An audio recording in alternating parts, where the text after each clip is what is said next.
Good afternoon, McMecken! I said good afternoon, McMecken!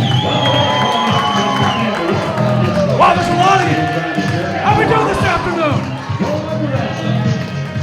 Welcome back. It's been a while.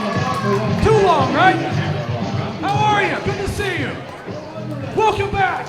Are you guys ready for the return of Victory Championship Wrestling?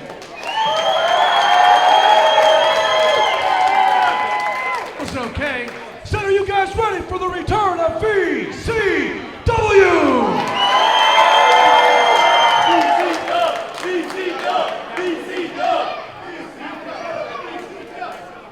Obviously things look a little bit different this afternoon because we're going to get things started right off the top. We're going to get things started with Barbed Wire Massacre!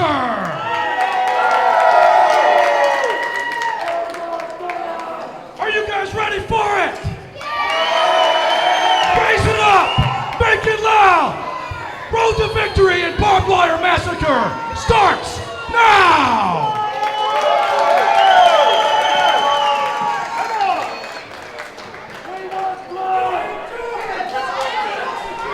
Ladies and gentlemen, welcome back to Victory Championship Wrestling. We are back, we are ready for action, and it's myself, Eamon Payton, alongside Jim LaMotta.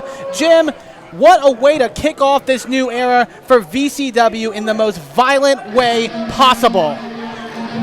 A brand new chapter in the history of VCW will be written, but it will be written this afternoon in blood. It is Barbed Wire Massacre.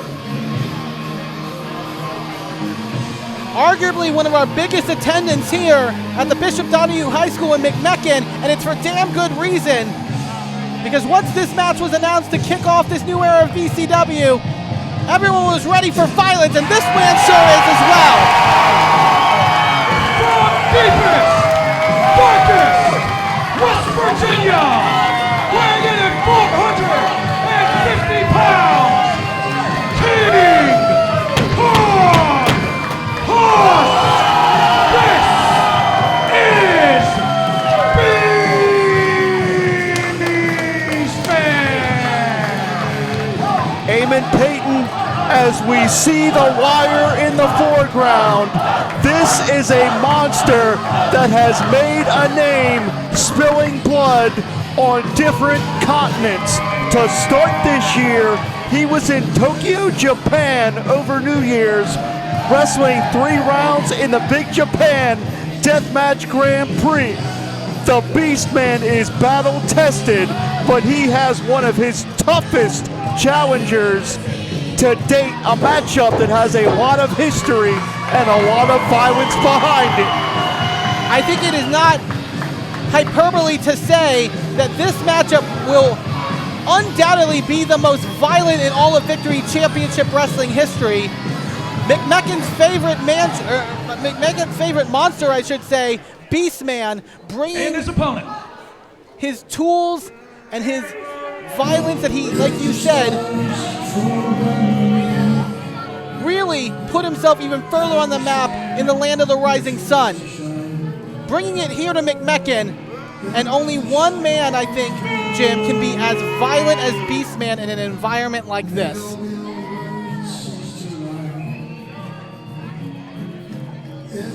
There is one other man on the VCW roster that has been as battle-tested as the Beastman.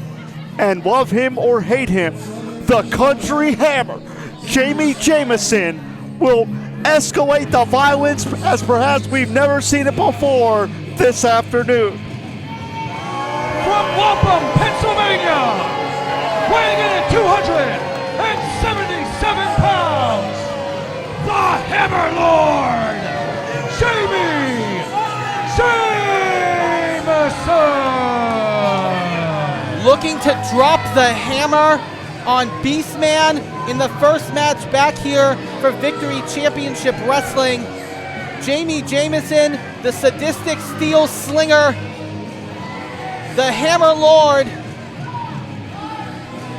Eamon, these two have met previously 4 championships at our friends at Prospect Pro Wrestling. This is a rivalry that spans multiple promotions for multiple years. There was a lot of built-up hatred between these two, both inside and outside of Victory Championship Wrestling. That is how much intensity is involved in this rivalry, because the initials do not contain this. Wherever Jami Jameson goes, the Beastman has been there to challenge him. Wherever the Beastman goes, Jami Jameson is not far behind. Like you said, tons of bad blood between these two, and that blood is about to be spilled across Bishop Donahue High School. Eamon, real quick, the Japanese legend Atsushi Onita first saw the concept of barbed wire introduced in professional wrestling when he was on excursion in Puerto Rico. He brought that concept back to Japan, and through the Frontier Martial Arts Wrestling Organization, revolutionized hardcore wrestling in the United States. Barbed wire, one of the most dangerous stipulations in the history of this sport. Names like Funk, Sabu, Shadow WX, who we've seen in this building, Onita, as we've said, on down the line. And now you can add Beastman and Jami Jameson to that list, because before this afternoon is over, these two will have some permanent reminders. The body will be scarred as a reminder of this matchup for the rest of their lives. Almost a stalemate here between Jami and Beastman. I think whoever touches that barbed wire first, whoever gets scarred up by that deadly wire, is in for an immediate disadvantage in this matchup. Oh, look out. Oh, get it. Beastman trying to block, but also that giant hand of Beastman makes it difficult to avoid getting poked and prodded. Let's not forget, Eamon, barbed wire. The reason that barbed wire was invented was to prevent cattle from leaving their enclosure. This was never intended for human beings to be in contact with, but it is inevitable this afternoon in McMecken. I mean, we've seen time and time again, though, to that point, Jim, an inability by competitors to contain Beastman. Oh, wait, Jimmy! Oh, right into the wire! Driving. Oh, my God. My God. And this is where the no-rope situation comes into play, because there is nothing to shield Jami Jameson from those sharp barbs on the wire. You can already see it getting caught in his jeans there. And now, oh, my God, Beastman takes it! Right into the arm, and that is grotesque. That is disgusting. You can see the skin sticking into the barbs. Putting those barbs deeper and deeper into the skin of Beastman. You mentioned earlier that groundbreaking excursion for Beastman in Japan. The amount of people I had texting me saying, hey, have you seen this? Have you seen how violent this was? Beastman took things to another level, and I don't think Jami Jameson, in that experience that you have mentioned, big elbow drop cover, in that experience that you mentioned, has faced someone like Beastman in this new mindset coming back from that excursion. There is no doubt about it. The Beastman went to Japan as one athlete, and he came back as a completely different competitor. Taking things out now onto the floor. Shockingly, maybe a bit of a safer environment. Oh, but Beastman. Oh no! Eamon is the forehead, the flesh being raked against the wire. That could get in your eye, and just one errant barb right to that eye will not just, inhibit someone's vision like in a normal wrestling contest. That could blind you for life. That will change your career. As now one of those wooden boards with some added barbed wire being put into the fray here. As I've said, Eamon, these two will leave with some permanent reminders of this barbed wire matchup. They will be scarred for the rest of their lives before this one is over. Oh, God, driving Jami straight into the wire. Those scars that you mentioned, draping the bodies, from the likes of the people that you mentioned, Terry Funk, Sabu, stayed with them for a lifetime, but also the careers that they built. And now Jami just laying in one of the worst beds imaginable. I don't know if he can move, Eamon. If he tries to move, he's going to get he's going to get stuck with that wire. He may be trapped on that board. Very good point there, Jim. And also, Beastman, I think, couldn't really get the support of a normal ring rope to get up onto that apron. But no, gonna get a ladder at this point. Now, wait a minute, Eamon. That ladder was out there because we set up our stage and whatnot before this event kicks off. The Beastman is 350 pounds. What the hell is he doing? No way. This can't be good.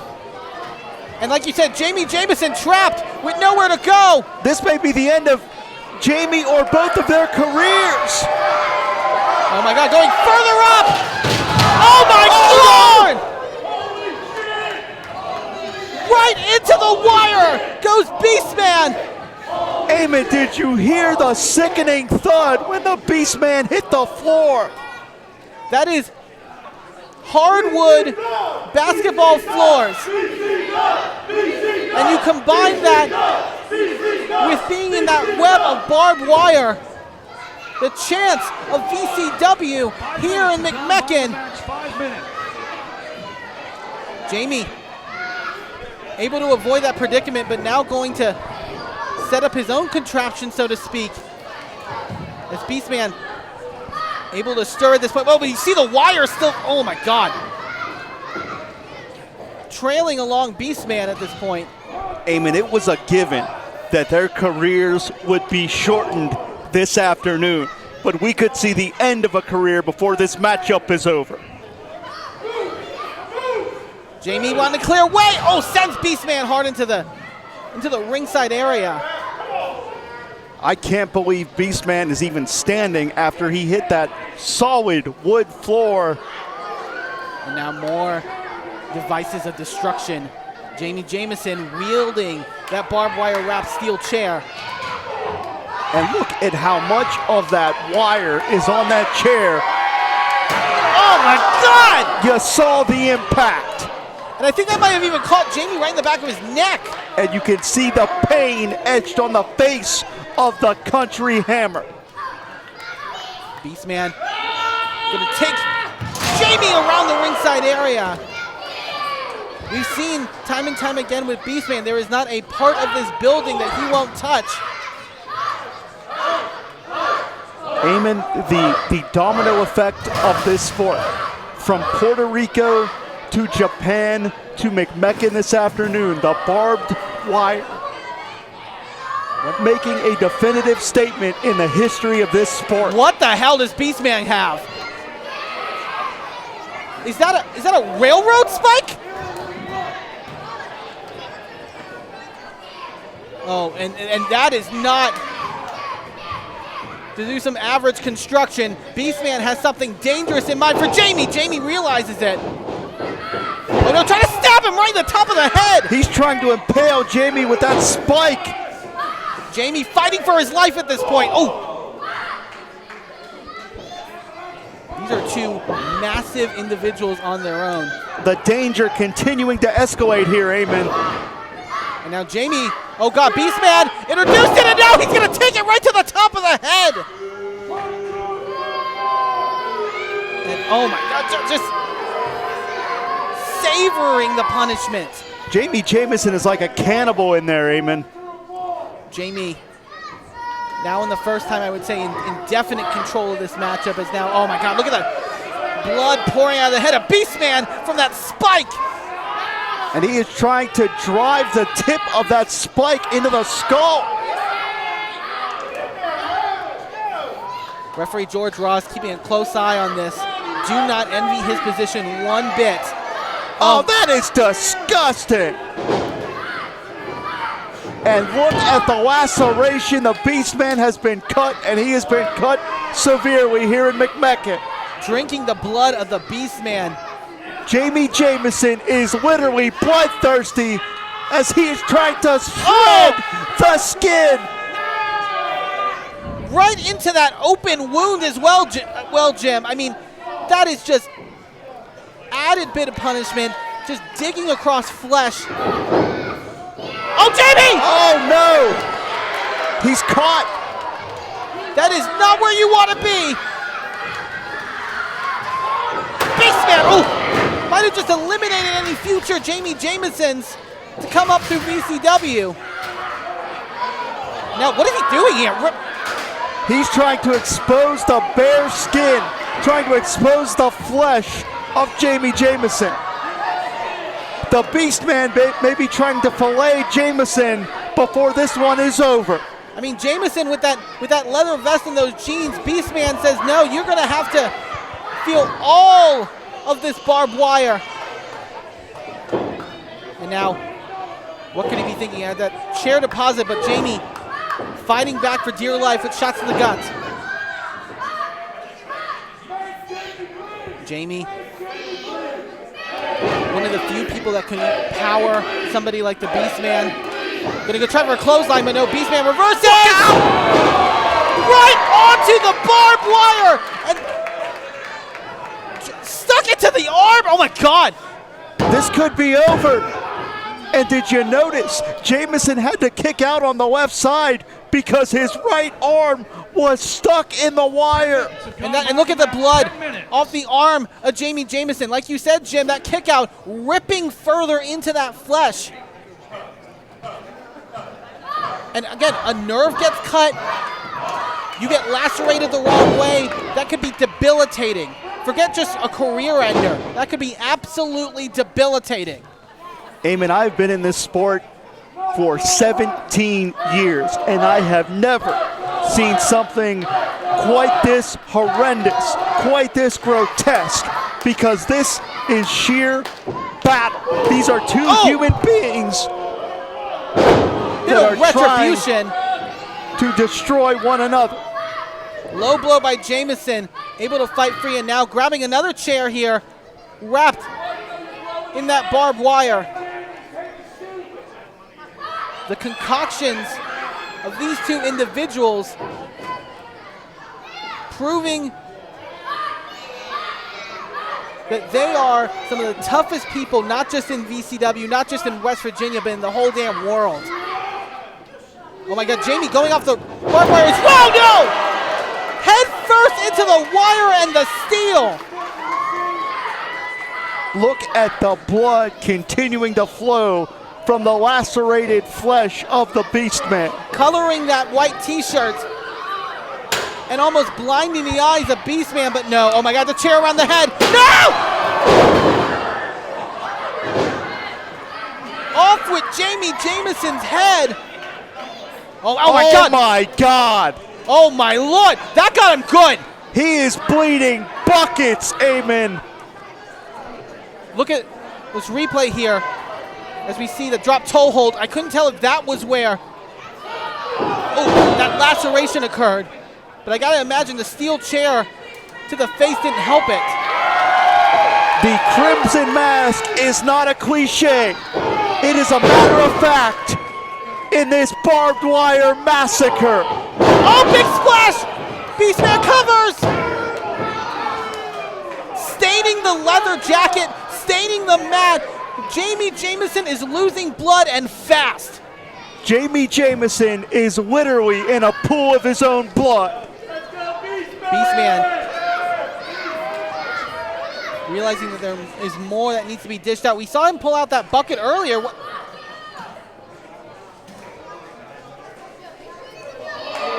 What the hell is that? Is that a bear trap? I think. I mean, I'm trying to get a look. That can't.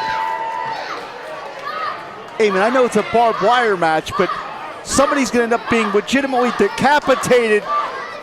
This is, oh my God. No, it is. Oh my God. Well, I don't know where Beastman even got that. Maybe in the woods preparing for this contest. But oh no, no, no, no, no, no! He's trying to break the hand of Jami Jameson. Oh my God! That was almost, like I said, you can't grab someone with a hand you can't fight. This is one of the most graphic and one of the most grotesque matches I've ever seen. Oh. Jami went charging. Beastman stuck in the wire, but still able to fight free. Big boot rock Jameson, who gets sent to the wire. And keep in mind the no rope stipulation. There is absolutely nothing to protect these two athletes from the vicious barbed wire. Jawbreaker there by Jameson to get some reprieve. And now, big drop kick in the corner, says Beastman! Hard into the wooden board. No! Beastman still in this fight! Spear in the corner! Oh my God, look at this, it's like a horror movie! Oh my God, the hair of Jami stuck in that barbed wire! This is unbelievable! Jami trapped in this web of wire. They're trying to cut Jami out at this point. That is unbelievable. Beastman, oh my God, a souvenir on the head of Jami Jameson. These two are leaving pieces of their souls inside the barbed wire. 15 minutes have gone by in the match. 15 minutes. Again, look at this collision and look how trapped Jami got in that wire. Think of how the skin continuing to be shredded each and every time he tried to move. You can feel Bishop Donahue High School vibrating right now as this crowd witnessing a display of ultra violence. Jami, can't even see his features. You can't even see his face at this point. As I said, Eamon, they are giving us pieces of their souls, and undoubtedly years of their career are being sacrificed inside the wire today. Headbutt rocking Jami, who I am shocked is still on his feet. Oh my God, big headbutt again. Beastman. I'm gonna have to put a tranquilizer in this beast. And now, trying to get Beastman up onto the shoulders. It was not effective! Big slam in the middle of the ring cover! How did he kick out, Eamon? What is it gonna take? At what point do you call it in and say, you know what, I am done being brutalized. I am done being ripped to shreds. That tells you the fight. This looks like a war zone. And we see referee George Ross trying to get that barbed wire out of the hair of Jami Jameson, who has been having to carry that this good 5 more minutes into this matchup. Is now Beastman calling for a ladder to be inserted inside the ring this time.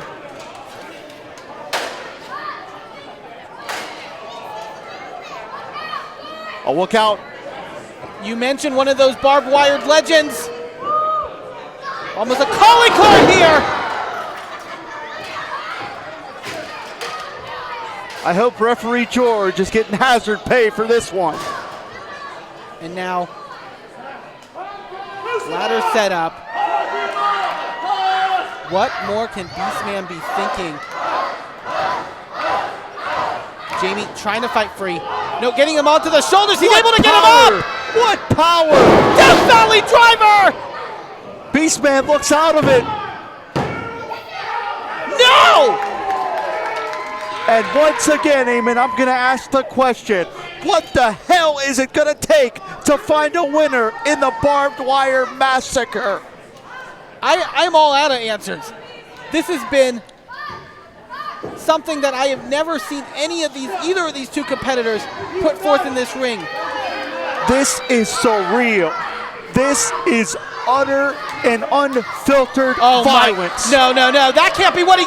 I mean, there's finishing the job, but my God, that hammer from Jami Jameson. And he's smiling like a sadistic Cheshire cat. He is smiling from ear to ear. No, please! Oh! Oh my God! Bear trap where it doesn't belong! Beastman might have just saved his own life now. Wait a minute. Has Jami up? Powerbomb into the barbed wire! That has to be it. No, Beastman's not done. Beastman wants more punishment. Look at the bloodstains, Eamon. It's a battlefield. What the hell is this maniac thinking right now? No, no. Setting up these chairs. Another barbed wire board and fray. Eamon, this is going to end Jameson's career. No, no, no, no. This can't happen. This will permanently injure Jami Jameson. There is nowhere to go for Jami right now, and Beastman is scaling up this ladder. He's 350 pounds. Good God, no. What? No, no. Oh, Jami, get out of no. there. Get out of there. Sandwiching barbed wire into Jami Jameson. Good God. Mercifully, it is over. Get some help out here, my God! King Kong Husk Beastman!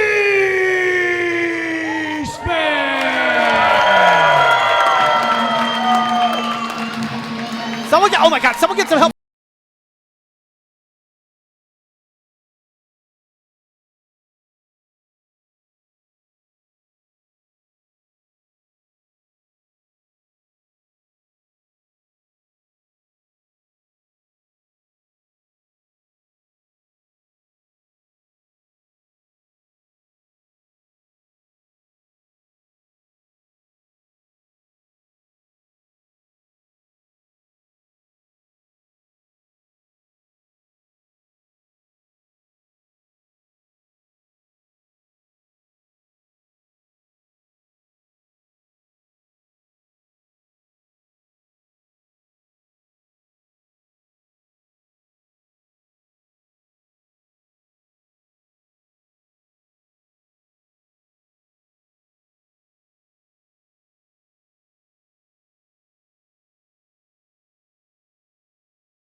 Helping Jami to his feet, a sign of respect between these two maniacs.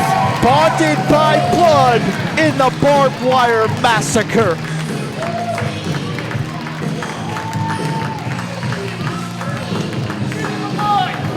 Folks, we still got a ton of action here tonight on Road to Victory, including our main event for the VCW Championship. Cowpoke Paul defending against Gory. We will be right back once we clear up this mess here in the ring. Can you hear me? Can you hear me? Yeah, I'm the one you're going to want to listen to here. I am going to introduce the next one because I don't think you're doing a flashy enough job. Zeke Mercer is going to be going up against the big boss, Glenn Spectre. And you know what? I think I would like to have a little word with Glenn, if you don't mind. Are you sure? I think they might mind, but you know what? I made such an impression on these folks outside while they were waiting. I think they are big fans of me. Can I hear how you feel about me, folks?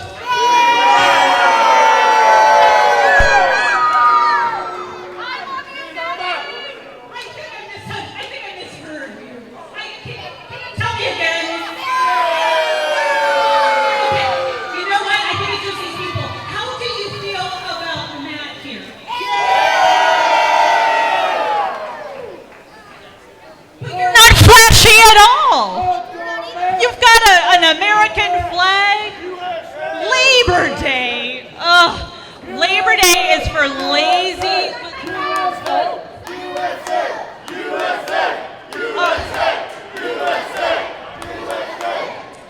You know what? You know what? I'll let you have that one. We want M-A-double-T. Yeah, but you know what I want? I want to talk to the big boss, Glenn Spectre. The big boss. It's the boss. Hey, Glenn. Glenn Spectre. Of course he wants to talk to me. Obviously not. Hey. Hey. There he is. He's your favorite. Oh.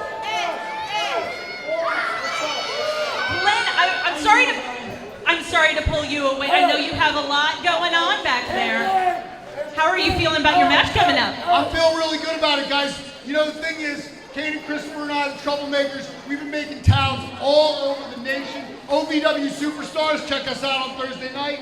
And, you know, Kane and I have kind of turned a new leaf, and I'm feeling real good about it. I'm sorry, a new leaf?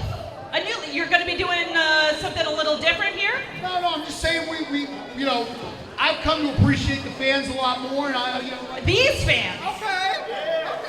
You know, I mean, look, these good people came out here. They spent their hard-earned money to see me and Zeke Mercer fight. It's going to be a great contest. Guys, we're going to put on a great show for you guys. But see, I don't know how I feel about this. I really like what you and the Troublemakers do.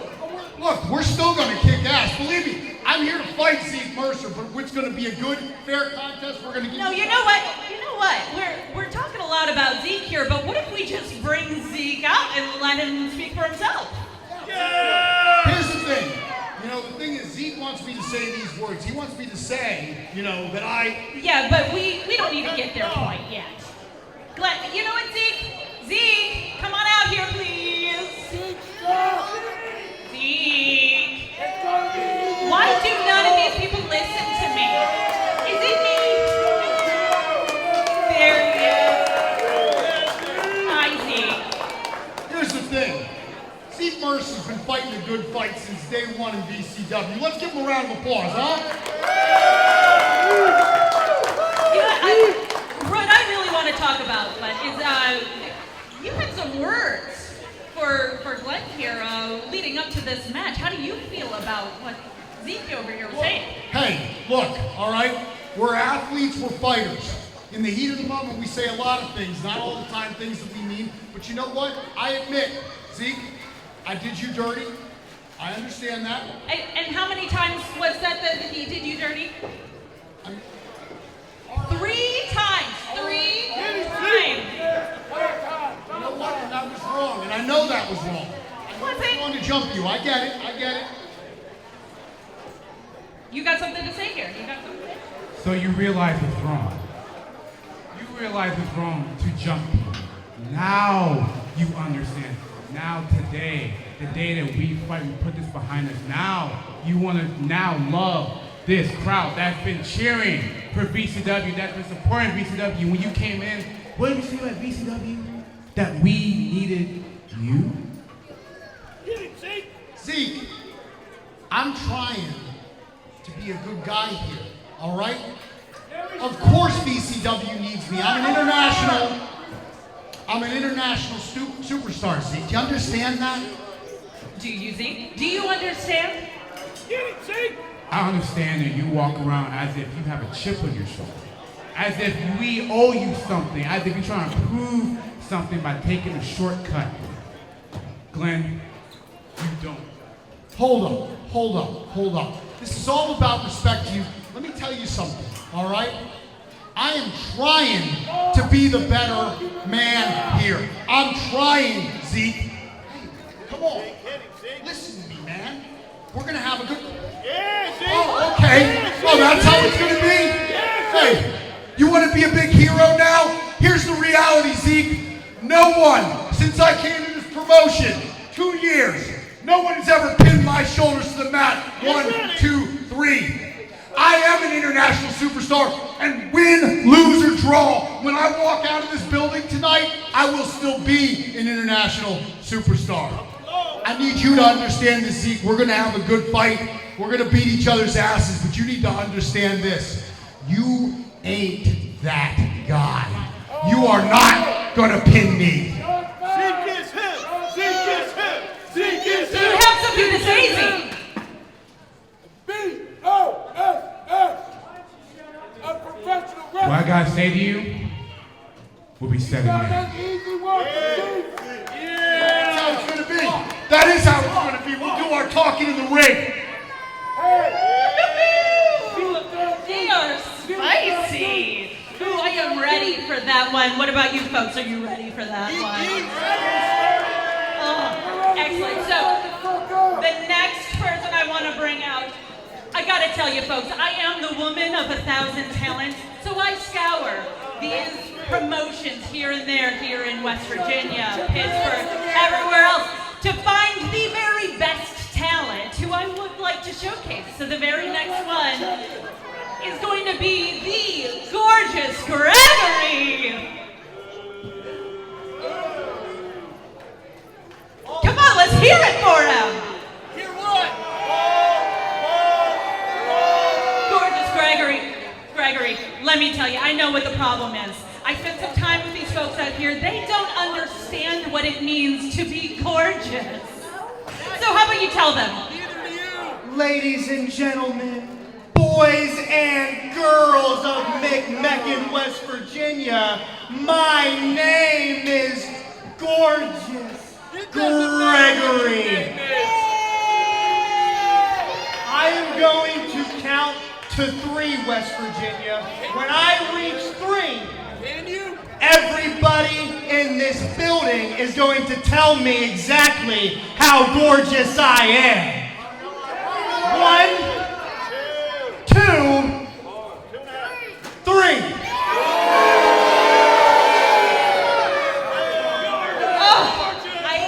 What did I tell you? They don't understand. Hey, You're not gorgeous. you're upsetting me. You are upsetting me, McMecken, West Virginia. Do you want me to have a fit right now?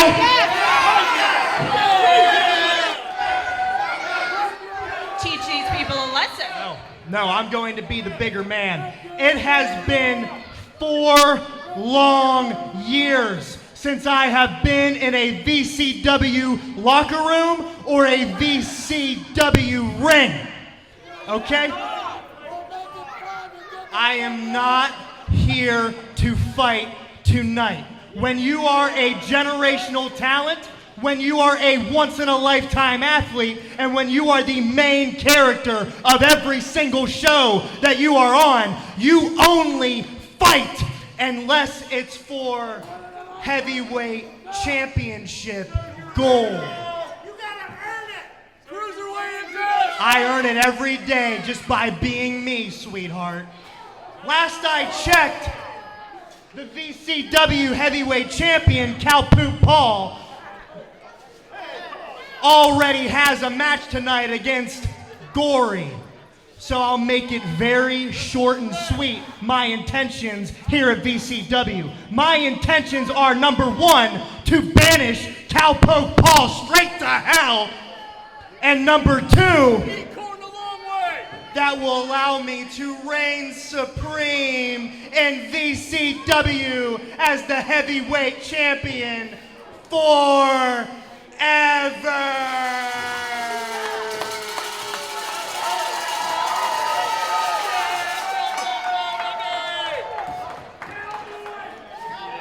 Hey, gorgeous should I interrupt him?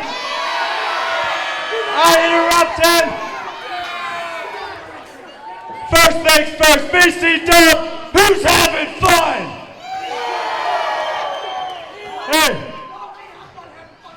Hey, gorgeous, it's been 4 years, you should have stayed home. I tell you what, the Cowpoke ain't afraid of nothing. You want a shot? Why don't I tell them to put that barbed wire back up? We can do it right now. Yeah. Oh yeah, you want to do it now, Cowpoke? You want to do it right now? Well, we can do it now. We can do it right now. Hold on.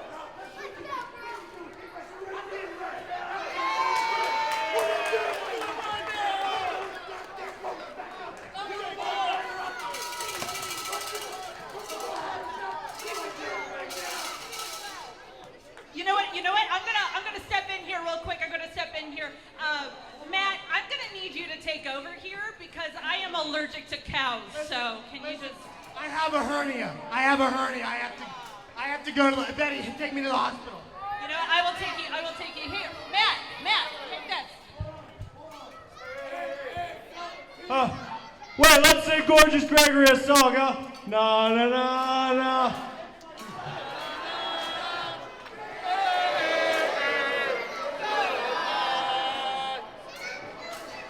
That's what I like to hear. VCW! Who's ready? Who is happy to be back, 325 Logan Street, Bishop Donahue. You ready? How about this new air conditioning, huh? Now, everybody, we got a little time on our hands. Why don't you go check out the merch stand? Or, if anybody needs a cowbell to ring all night long, I'll be right here at ringside. Hey, how about that first match, huh? Hey, let's hear a husk.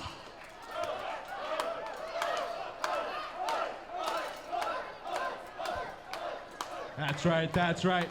We're gonna get these ropes back on, then the action's starting right back up. I need to hear you people, hold on. On the count of 3, why don't you give me one big yeehaw? What do you say? 1, 2, 3. That's right. Bradley, how are we? Always great to see you. Hey, yeehaw, that's right. Just a little bit longer, we're gonna have these ropes on. $20. I'm gonna hand you back over. Everybody have fun. Hold on, champ. You heard Cowpoke. First of all, welcome back. Good to see you. Yeah. Oh, I'm glad to be back. Paul, it looks like the Cowpoke posse's here in effect this afternoon. You heard the good man. He's your champ. He has some new merch to sell. Cowpoke Paul cowbells will be available, so make sure you get some of that. $20 for the Cowpoke Paul. Authentic cowbells. This is real metal. And your parents will love it. Trust me, they will love it. Also, Paul, we're gonna sell some other stuff too. We got some souvenirs available from that barbed wire massacre, Paul. You can get some barbed wire. You can get the barbed wire wrapped chair. These will be available for you. So check out the merchandise. Come see Cole, and he'll be glad to sell you some of this merchandise that's left over. Paul, big match tonight. I'm sorry for Gorgeous Gregory interrupting you. We know we want to give the champion the due opportunity to talk as well. Gorgeous Gregory's not the man across the ring from you tonight, though. He's one of the longest tenured veterans in the tri-state area. The man they call the New Age Plague, Gory. Well, I tell you, it's our first night back. I already got my grubby little hands full with the New Age Plague. But, Gory, I came to fight like I'm the third gorilla on the ramp to Noah's Ark, and brother, it just started raining. So, if you want to saddle up and ride, I think everyone here in McMecken is ready to do it too. So, Gory, I'll see you a little later on, and I'll be yelling, yeehaw!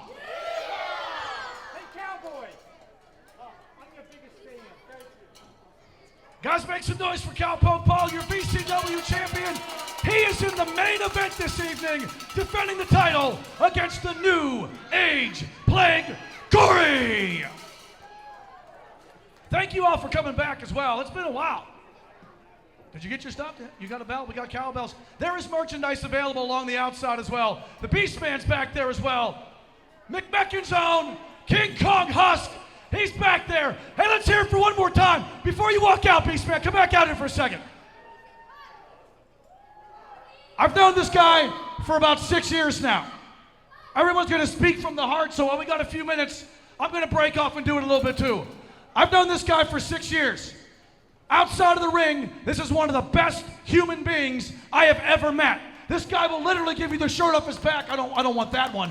But will gladly give you the shirt off his back. We'll do anything for you. He is also one of the hardest working professional wrestlers anywhere. This guy busts his ass night in and night out, whether there's 10 of you or a whole gymnasium of you like there is today. He's the reason we have this high quality wrestling in this area. So make it loud for King Kong Husk Beast effing Man!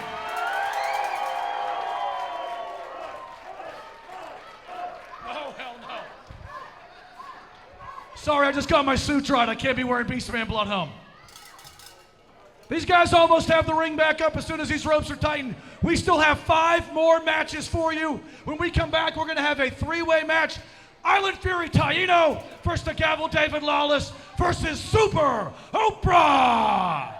Take a chance now, guys. Get some merchandise. We have authentic merchandise from this match available as well. There's barbed wire, there's chairs, there's a Beastman.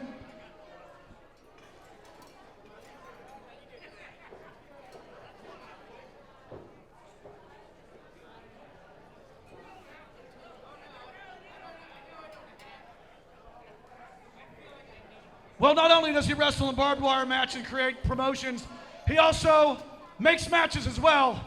Informed by the Beastman, we have a little bit of change in our card tonight. So coming out of intermission, you are not going to have a three-way match. You'll see Super Oprah a little bit later, but the Gavel David Lawless will be in action whenever we come back against a new opponent. Bradley, how are you? What's new, Bradley? I'm just happy to be here. That last match has scarred my soul, but I think I can keep here and see all the rest of the great action here tonight. Fortunately, you did not soil your jorts during that match, so everybody's happy, yeah? They're fine. The jorts are okay. They're okay. And that's how you know that summer is still in effect. Bradley's still in jorts. We might not have them next time, but for tonight, jorts and a polo. All of you youngsters, if you want all the way.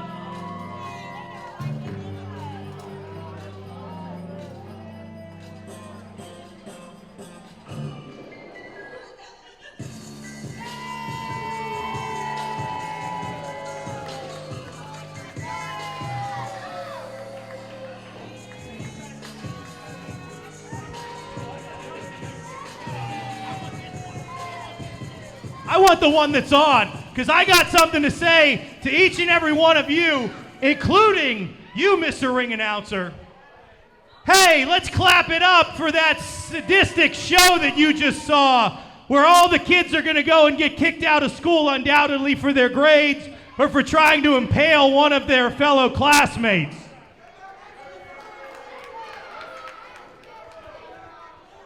Listen.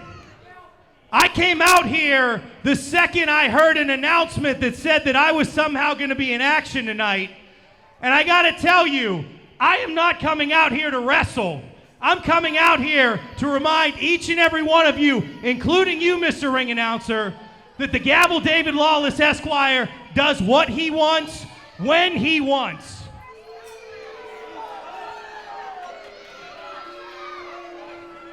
If you think that I'm going to get in that ring and put my body on the line after those savages beat themselves from pillar to post with barbed wire, you're dumber than the education system here in McMecken, West Virginia.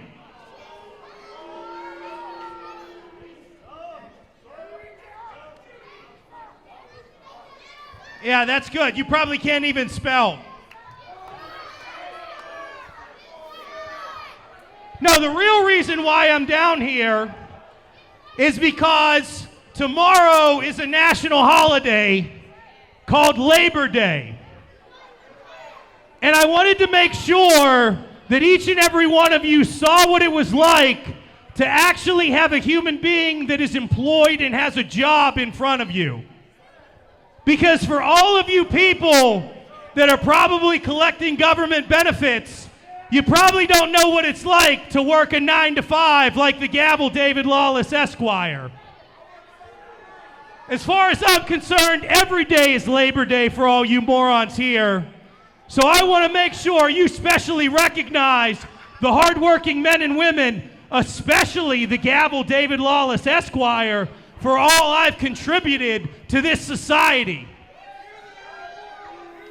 So I want to take a moment of silence here for you all to give me the praise that I deserve as the working class lawyer here in West Virginia. Everyone bow your heads in silence for 10 seconds, please.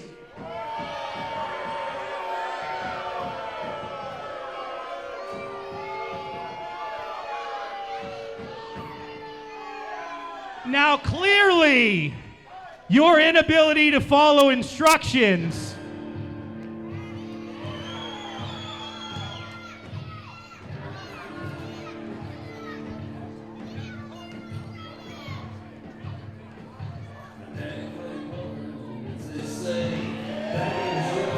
Introducing the opponent for the Gavel David Lawless, from Louisville, Kentucky, weighing in at 206 pounds, Cutthroat Clay Campbell! Well, Jim LaMotta, we're back after the wreckage has been cleared. And unfortunately, David Lawless with a not-so-ceremonial welcome back here to Road to Victory. Of all the people that we were looking forward to seeing again here at Bishop Donahue, I don't think that the Gavel David Lawless was one of them. But Cutthoat Clay Campbell making his presence known here in VCW, trying to shut David Lawless up, which I think would be a great service to the fine people of Macon, West Virginia. I don't care what David Lawless says about your education system. If you have a thesaurus handy, there's a lot of different words that can be used to describe David Lawless. Unfortunately, I don't know if it's any of them that we can repeat on the air here. I love that we are being a PG show after what we just saw. I think that is out the window. But we will abide by it. Yes, we are, very thankful to everyone who is watching us on IndyWrestling.us. Yeah, we're all over the place, brother. IndyWrestling.network here on our YouTube page. Everybody can tune in to see the return of Victory Championship Wrestling. And the Gavel may have talked himself into a challenge here. Cutthoat Clay Campbell going to try to go toe-to-toe here with the Gavel. Lawless, beyond his legal expertise, which, is in doubt within itself. I won't, slander him too much, but. You ever hear the term ambulance chaser, Eamon? And he's always running, but David Lawless, Kawanabo tie-up here with Clay Campbell. Lawless thinks he can drop the hammer, so to speak, on the competition here in Victory Championship Wrestling as well. And Eamon, I have to wonder, where is Declan Finnegan? That's a good. You're right, Declan isn't here. From what I understand, he was stopped at the West Virginia line. He may be in need of bail money. Maybe David Lawless could help him out with that. Oh, well, then he's never getting out by that, if we're going to rely on David Lawless by that point. I mean, I don't know, but from what I've heard, the word on the street is that Declan Finnegan may need some legal representation before he gets back here to Victory Championship Wrestling. I would read all of that contract if I was Declan.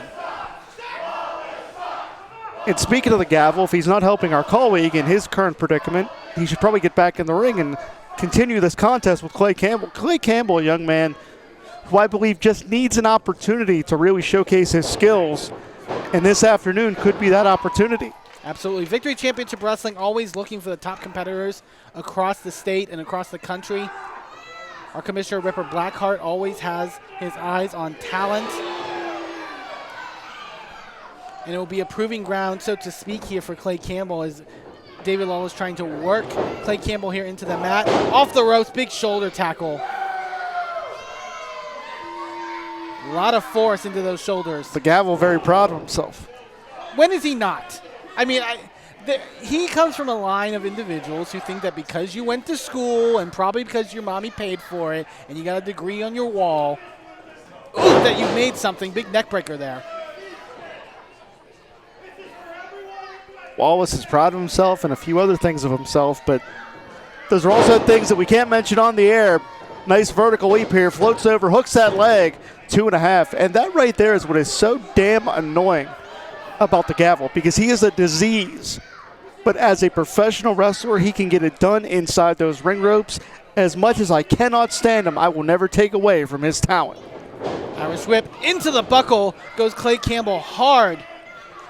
You also have to look forward to November 7th, our next event here at Victory Championship Wrestling. We heard in the interim that the Victory Rumble will be returning with a shot at the VCW Heavyweight Championship on the line. You got to think David Lawless expects himself in that contest. Absolutely. Let's not forget the winner of the Victory Rumble. Oh! As the Gavel lowered the boom that time. The winner of the Victory Rumble will receive a guaranteed shot at the VCW Heavyweight Championship.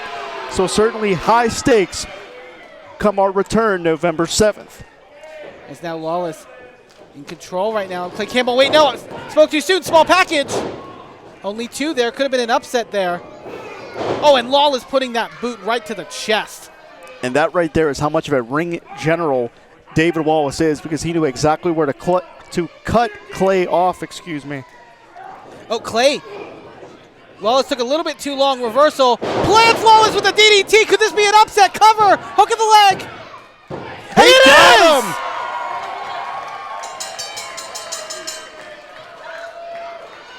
The winner of the match, Cutthroat Clay Campbell! Clay caught Lawless sleeping, so to speak.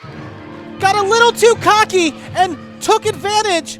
As we see the replay there, right down into the mat with that lifting DDT. I wonder if the gavel is going to appeal this decision here. I want an egg on the face of David Lawless. Nothing worse than a mad ambulance chaser. David Lawless will be going back to the locker room with an L in this new era of Victory Championship Wrestling. Aren't you just heartbroken and so sad that David Lawless was on the losing end? I don't know how I'm going to be able to contain myself for the rest of the night. But still to come here tonight, coming up next, in fact, this is a grudge match that I am very much looking forward to, Jim. We saw them kind of get nose-to-nose a little earlier tonight during intermission. Glenn Spectre, the big boss, going head-to-head with No Mercy, Zeke Mercer. Well, we know that Glenn Spectre is a jam-up guy, a serious professional, but he may have ignited a fire in Zeke Mercer to the likes that we've never seen before. We know how determined Zeke Mercer is. We know how tough they are. They never give up. But there is an extra incentive here this afternoon for Zeke Mercer to prove themselves against Glenn Spectre. Absolutely. Two of the top technical competitors in all of Victory Championship Wrestling about to collide. I just want to give a shout out to everyone who is joining us right now on IndyWrestling.us and on YouTube for Road to Victory. You can be sure to subscribe to the Indie Wrestling Network to get all past Victory Championship Wrestling events. And you know who's watching us, Eamon? I apologize, I'm going to cut you off. But my best pal in the whole world, Joe Hansen, he's watching us here this afternoon. Shout out, Joe. Shout out everyone who's joining us, because it has been a wild ride. We have been missing you here at Victory Championship Wrestling. I missed you, Eamon. I missed you too. I really did. I'm so happy to hear you on the Sorgatron platform with all the things you've been doing with 880 Wrestling, but to have you back here at VCW, man. It couldn't be with anyone else, Jim. Thank you. I appreciate it. As we're about to get underway with our next contest. Isn't it amazing how chaos and mayhem bond two individuals? You know, not how I would have maybe hoped, or maybe my parents would have hoped, but still, whatever gets you there.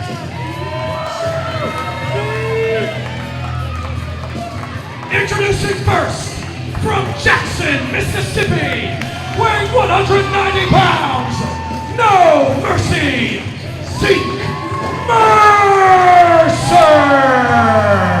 Someone with one of the biggest hearts in all of Victory Championship Wrestling, No Mercy, Zeke Mercer, prepared for a fight here, but has been on the wrong end of things as of late when it comes to the big boss, Glenn Spectre.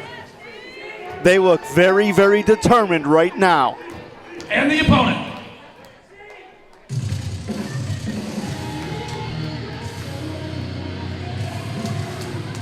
International superstar, the very first foreigner to win the DDT Tag Team titles in Japan. There you see him. From the Redneck Riviera of PCB FLA. He weighs in tonight at really big, the big boss of professional wrestling, Glenn Spectre! Glenn Spectre, we saw in our intermission kind of a shift in attitude, you could say, from the big boss. I mean, it's difficult knowing when it comes to Glenn Spectre what is true in his mind. He has run a roughshod over the competition here at Victory Championship Wrestling and has done so with really not a lot of care to any other individual. Yeah, we saw Glenn Spectre talk about his international reputation. As I was saying, he was the first foreigner or Gaijin to win the DDT Tag Team titles in Japan in 2004 and 2005.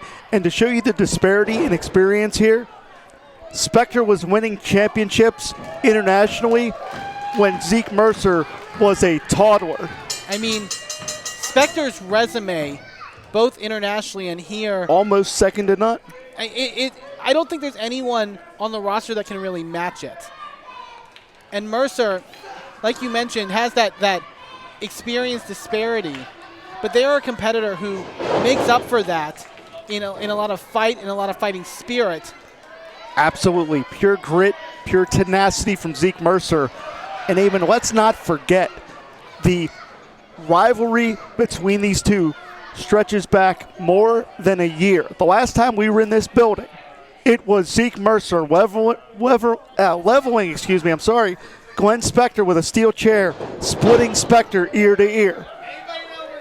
And I will say, Mercer, it's been a long road in those issues with Glenn Spectre, and particularly, I should say, with Spectre leading the Troublemakers. They really ruled Victory Championship Wrestling with an iron fist, so to speak.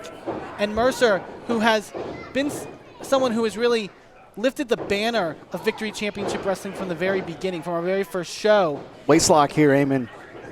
Standing switch. We're going to see a lot. And this is that amateur wrestling background that Zeke Mercer has. It's going to be hard for one competitor, I think, to get a full advantage in this matchup.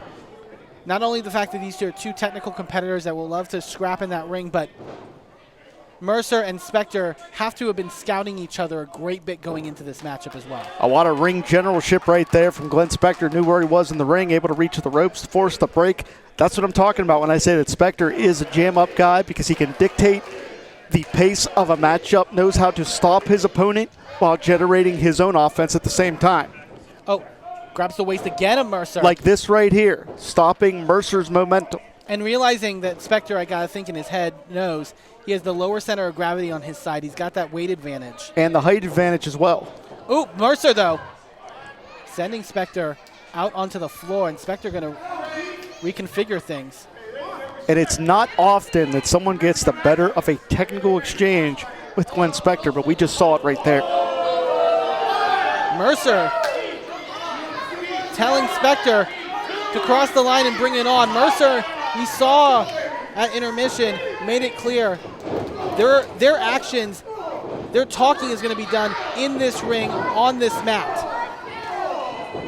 Series of forearm shots there. Mercer! And it's gut check time right here, Eamon.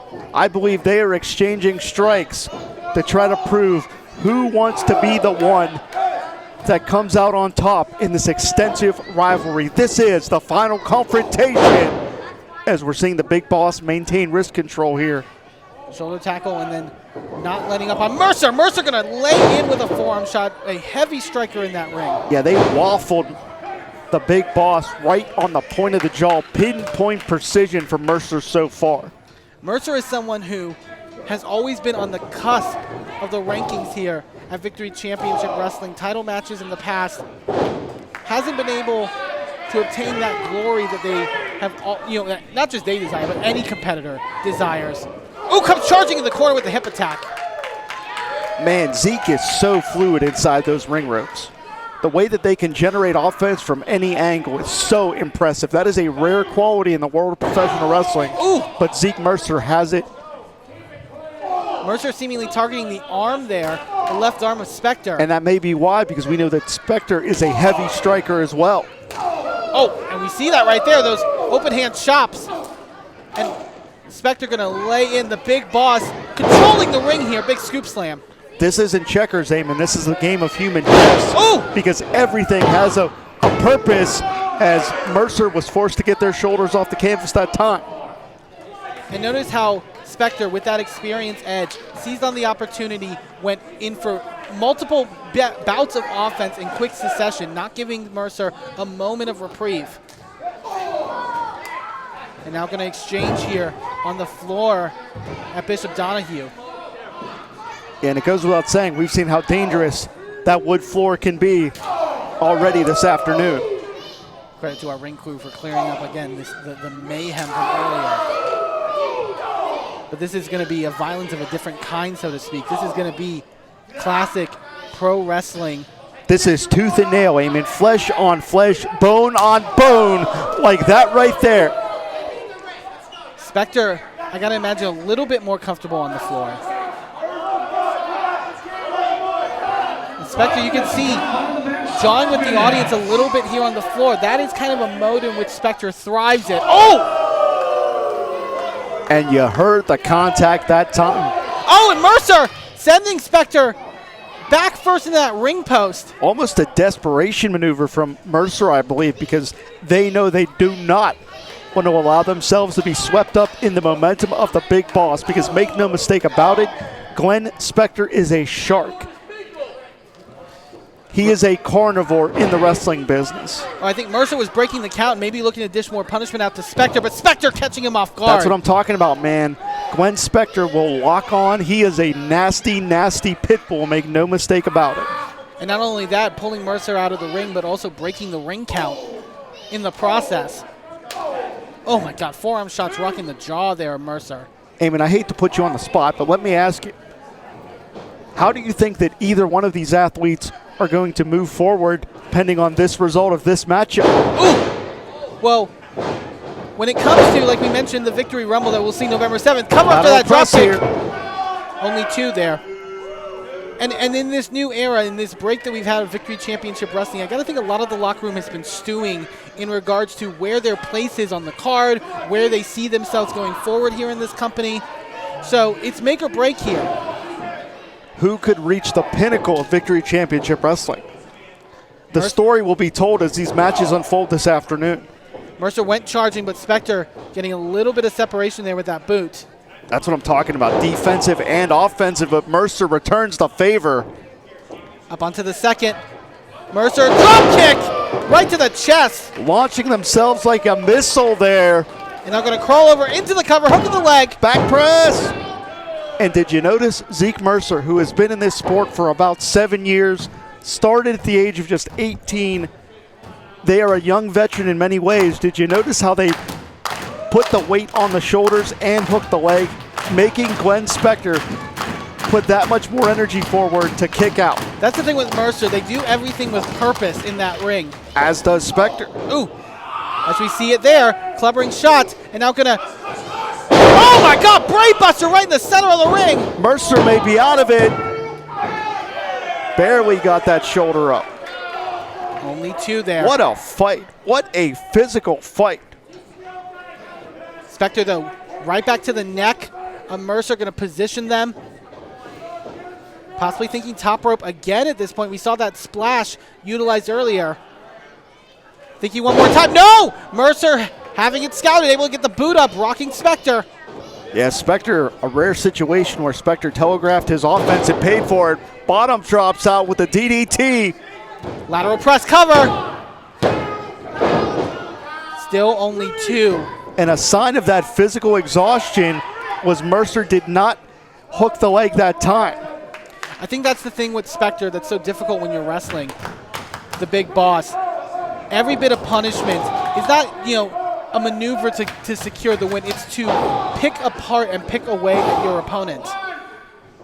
That's that physical chess match we were referencing earlier as we continue to see it unfold, because everything is done with purpose. Oh my God!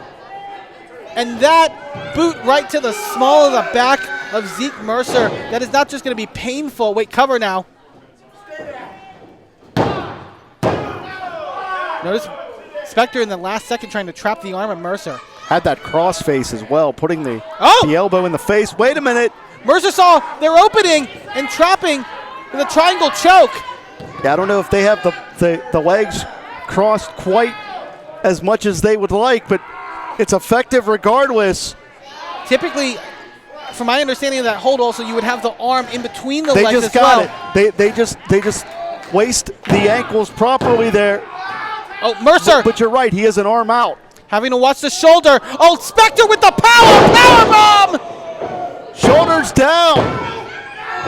2.5. You were correct, Damon. He had the shoulder out. That is what allowed Glenn Spectre to do this right here, able to power up with both arms because he had that arm out and planted Mercer to the canvas.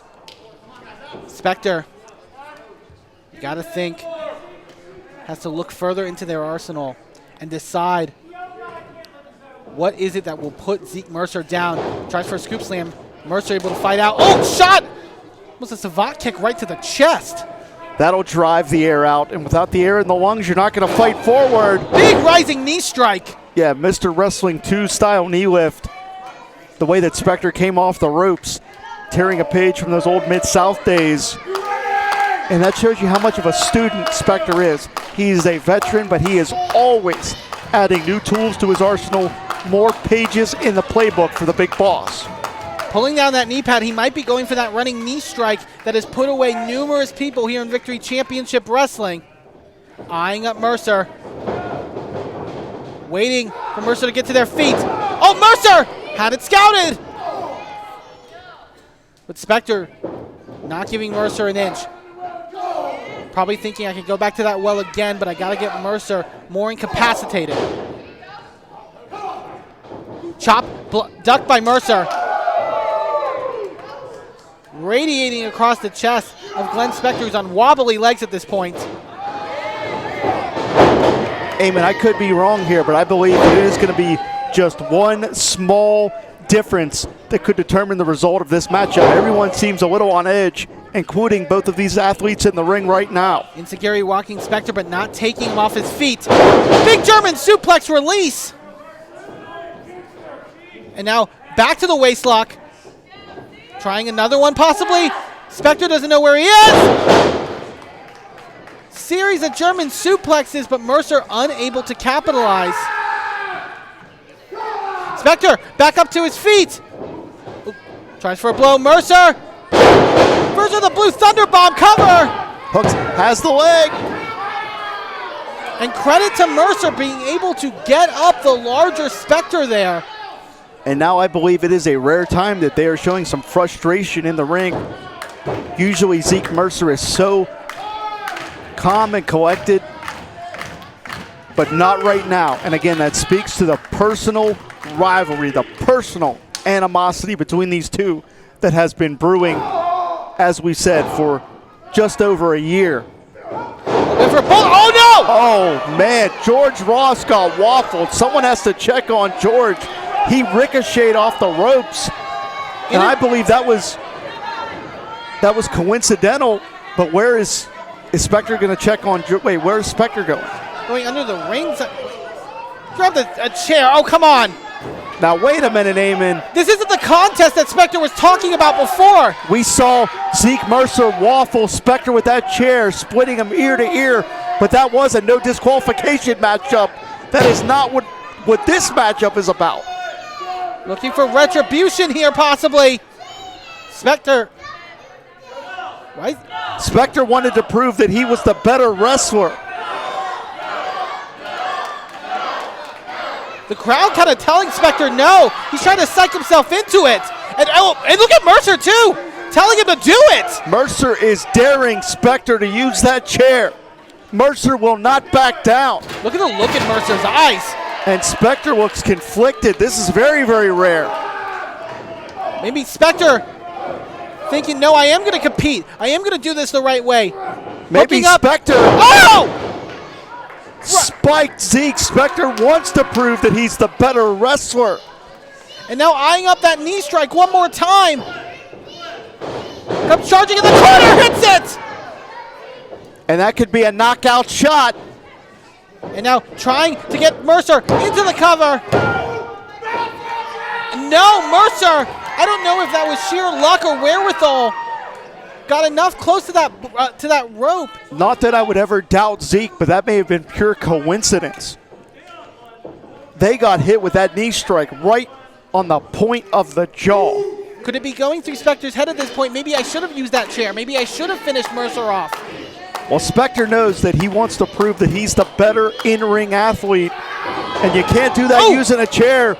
But as you said, he may have missed that opportunity. Blue Thunder Bomb again. Cover!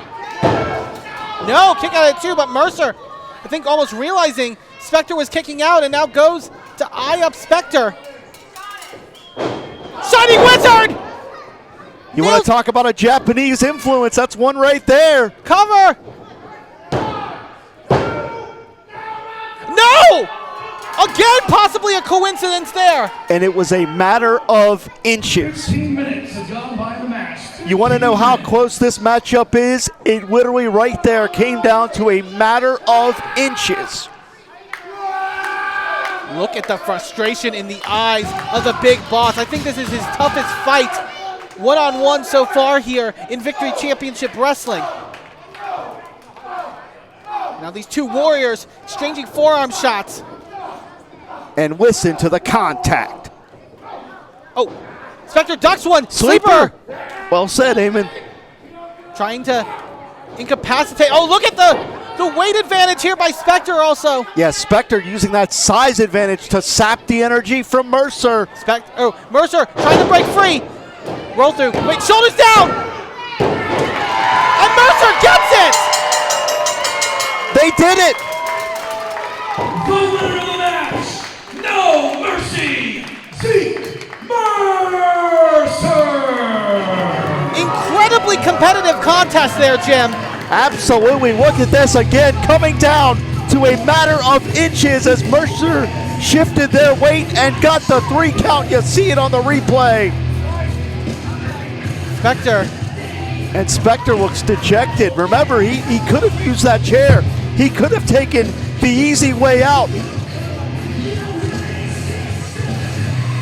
Exactly the win that Mercer needed.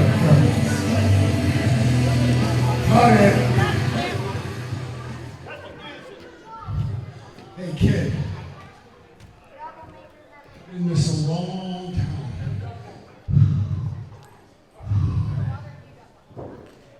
Nobody in the entirety of that VCW locker room is as pound for pound tough as Zeke Mercer.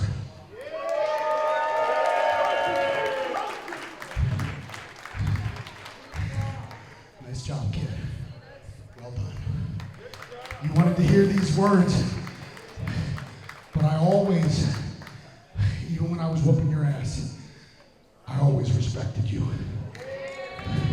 A sign of respect here from the big boss. Maybe we are seeing a new side Give of it Glenn up for Spectre. Zeke Mercer. I don't even think Mercer knows how to take it.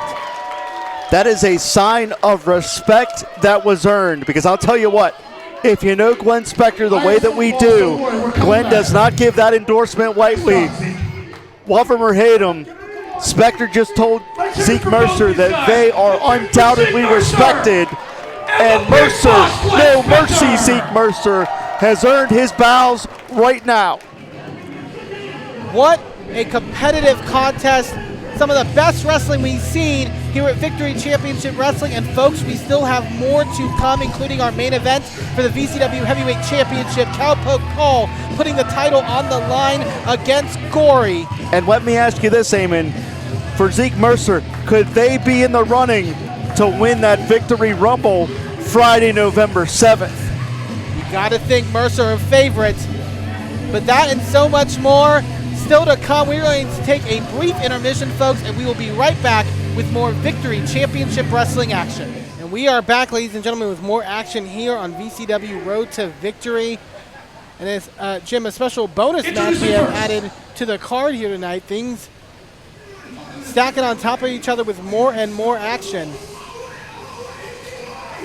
Yeah, it's a fetty of circumstances in a way, because we have a matchup that we didn't expect, but it's truly anything can happen. From the Quinn Islands, weighing 195 pounds, Island Fury, Taino. El Taino making his way to the ring, who we've seen on numerous occasions here in Victory Championship Wrestling, including in our pre-shows, making their way onto the main card. And like we were saying earlier with Zeke Mercer and Glenn Spectre, a career-making opportunity this night in this new era of Victory Championship Wrestling. All these competitors. Well, you don't want to put your hands on a wrestler, that's for sure. Yeah, because they will put it on you back. Trust me. Taino, very young in his career, but looking to make a big impression here in this new era of Victory Championship Wrestling. Folks who are watching us live on IndyWrestling.us and on YouTube, be sure to hashtag VCW Road to Victory on any post that you are making, so we can see them, so the community can see them and see that you are enjoying your time here for VCW Road to Victory. And you know what it's time for right now, Eamon? the shameless plug because you got to go to IndyWrestling.network. When they sign up, you got archives, thousands of hours of independent professional wrestling. IndyWrestling.network. You're good at that. You're trained well. I'm just happy I'm good at something. Thinking about plugging stuff, I mean. Well, there was an innuendo. I did not mean it like that. Did not mean it like that. You said it, my friend. What I meant one of television's greatest stars. From Biloxi, Mississippi, playing none of your damn business, Miss Spontaneous Booty, Super Oprah. Got me all flummoxed, Jim, but not as flummoxed as Super Oprah has me. She is pure sass. She is here to kick some ass. So great for Super Oprah to be back here in VCW. Eamon, there's not a lot of things in life that genuinely make me smile, but Super Oprah is one of them. She is one of the most entertaining athletes anywhere in professional wrestling today. And I think she was blowing you that kiss right there. Oh, just for me? Well, I will take it and I will put it somewhere very special. That's another innuendo, and I'm not letting you get away with that one either. Super Oprah, a big test for El Taino in more ways than one. Hey, do you like floral print, Eamon? Not my favorite. I like it as an accent. That's kind of the whole shebang. Is that a cake logo? I couldn't quite see. Cakes galore with Super Oprah. You know, if our colleague Declan Finnegan has access to this program where he may be awaiting trial right now, you know, he's smiling seeing Super Oprah. Who does? I mean, this audience loves them some Super Oprah.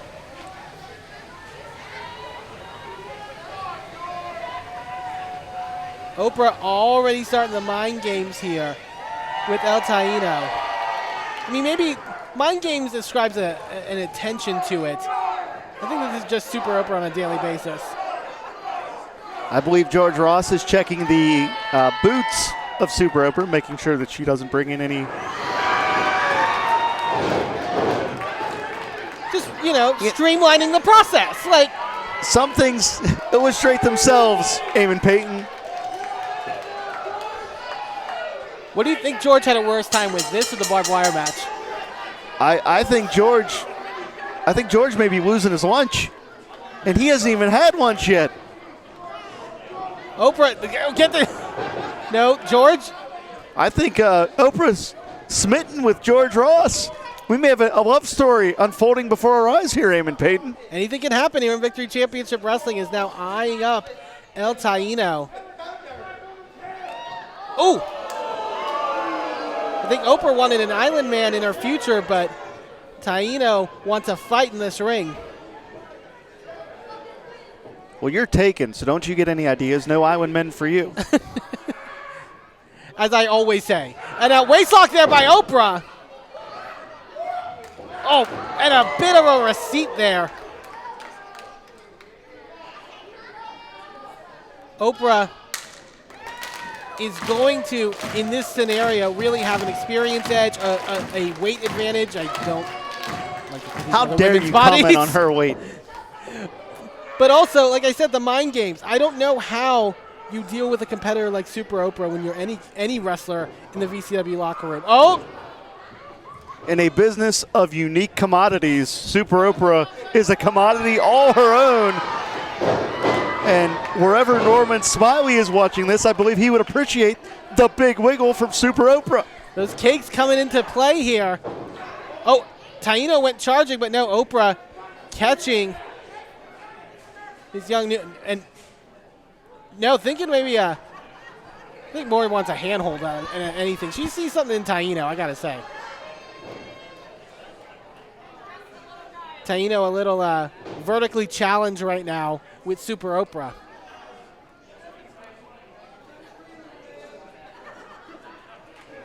It's mesmerizing, Eamon. Distraction. I don't know how you couldn't be distracted by those bounds of Super Oprah. I believe that's some pound cake right there, right? What kind of cake is that? What's your favorite type of cake, Eamon? That is too far on this edition of VCW. Because people are going to start sending me cake, and I don't know what kind of cake. I believe Oprah has some chocolate cake in her future. Shot to the the chest of Super Oprah. But sort of an impenetrable force, so to speak, on Very the chest. well said. I was going to make a joke about how it may not be that impenetrable, but again, family show here, Victory Championship Wrestling. That's the word on the street. Series of shots there by Taino on the floor. Lip lock of doom! You see a wrestler work the arm, you work the leg. Only Super Oprah able to work the lips. The vaunted lip lock, which I believe was invented in 1937 by Wilbur Snyder, unconfirmed reports. What is the strategy there? You control the lips, you control the body. Ooh, speaking of body. If you control the lips, you control the heart, but... Is that a chunk clown? He's got a sandal. Taino giving Super Oprah a piece of her mind, so to speak. Where did Taino get a sandal?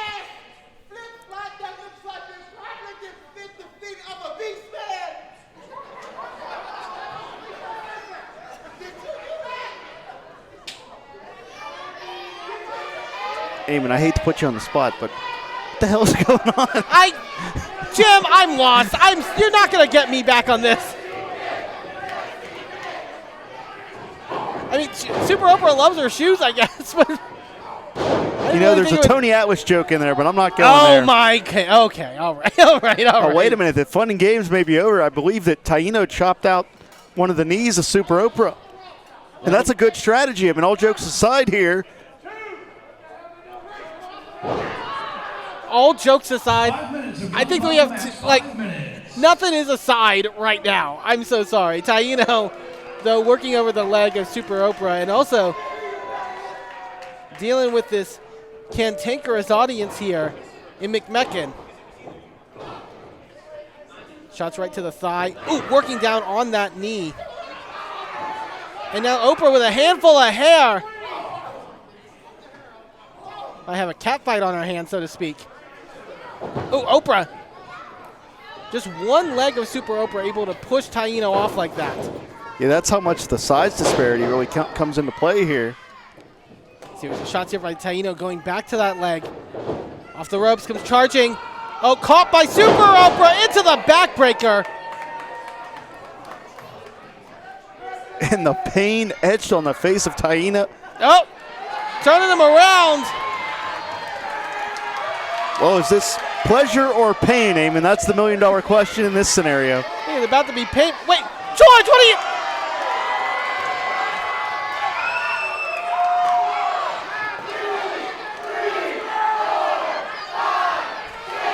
George, you have a lot of explaining to do right now.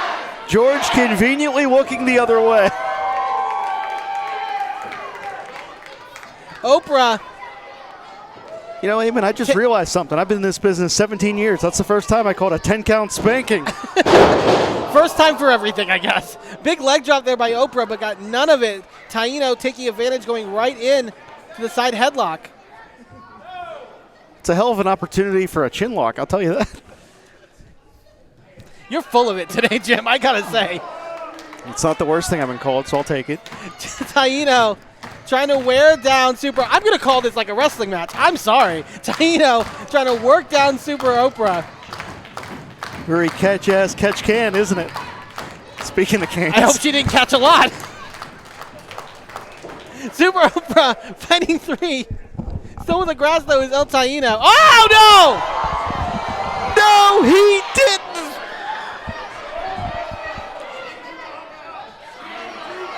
Eamon, there's one thing I know. You do not mess with a woman's wig. And if Jim knows that, El Taino definitely should know that. I can't believe Oprah's not a natural blonde. Super Oprah lighting up El Taino. Taking Taino, pillar to post here. Big crossbody. Taino got squashed. And speaking of squash, here's some squash, here's some cake. Right in the face of El Taino. Oprah looking to give possibly El Taino a second helping. Well, the next time we're here will be the month of Thanksgiving when we're here November 7th. Now going an extra bit of charge here. Oh my God!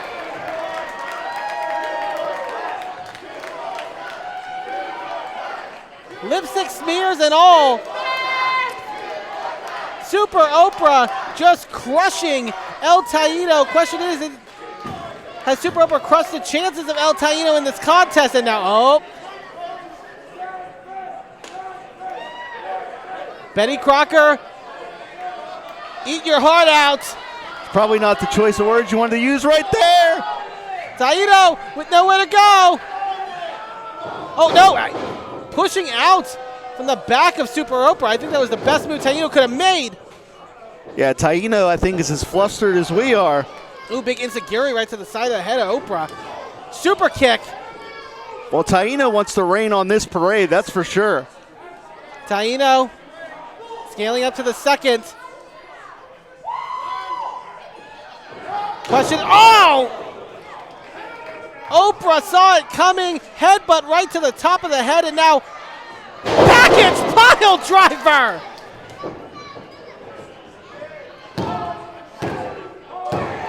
Stick a fork in it. It's a cake reference. I'm glad you clarified that one. What a matchup! Miss Spontaneous Booty Super Oprah! Look at this, Amen. Package pile driver. Stuffing El Taino into the mat. Like Super Oprah stuffs into that little too tight outfit. You know, Eamon, I am not a religious man, but I want to say it. God bless Super Oprah. She's the best. Super Oprah, a force to be reckoned with as always in Victory Championship Wrestling. And Taino going to have to go back to the drawing boards and maybe try to wipe their memory of what they just experienced. A true woman of the people is Super Oprah. The queen of Victory Championship Wrestling.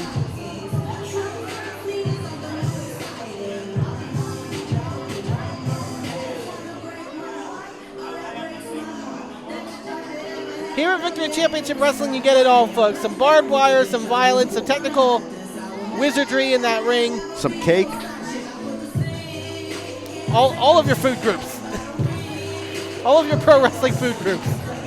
Can you believe not just what we're seeing right here, right now, but when we come back to this building November 7th for the Victory Rumble? Super Oprah, you gotta think, has to be a favorite. It's how you getting that cake over the top rope.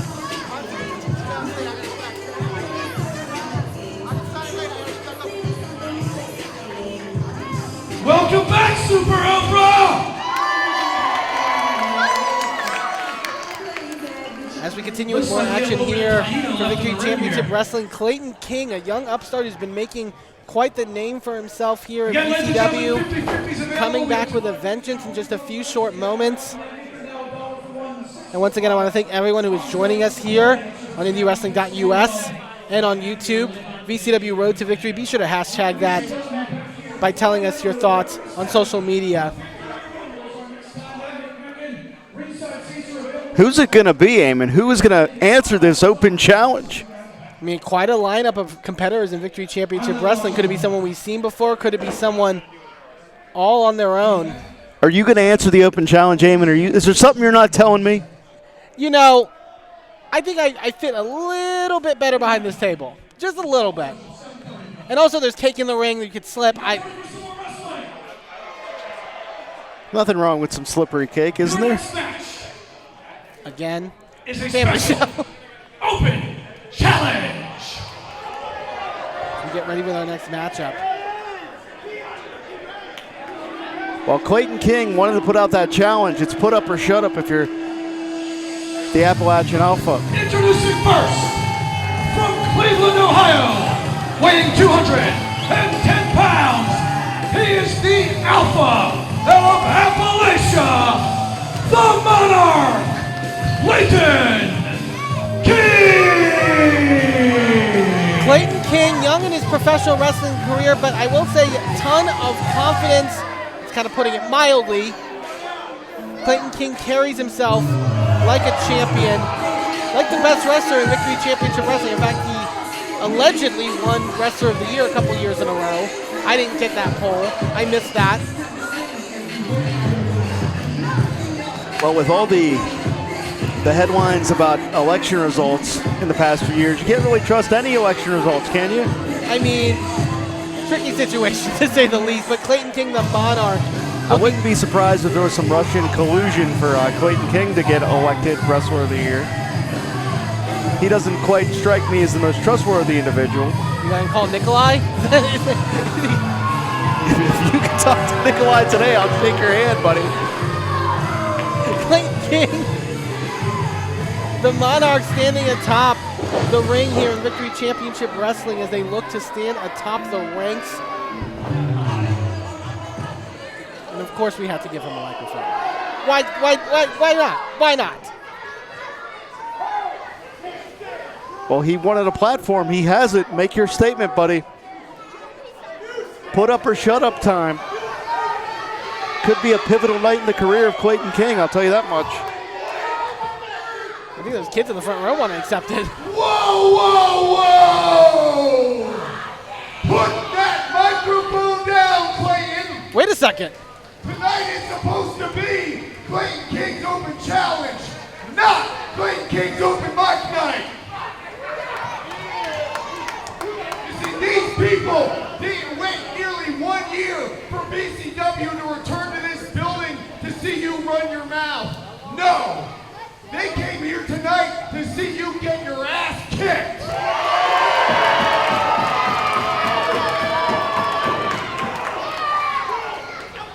Now, most nights I'm just some guy named John, but tonight I'm the guy with the honor of introducing to you the master of the Sicilian Sleeper, the Italian Strongman, but more importantly, he's the man accepting your open challenge, Gianni Michael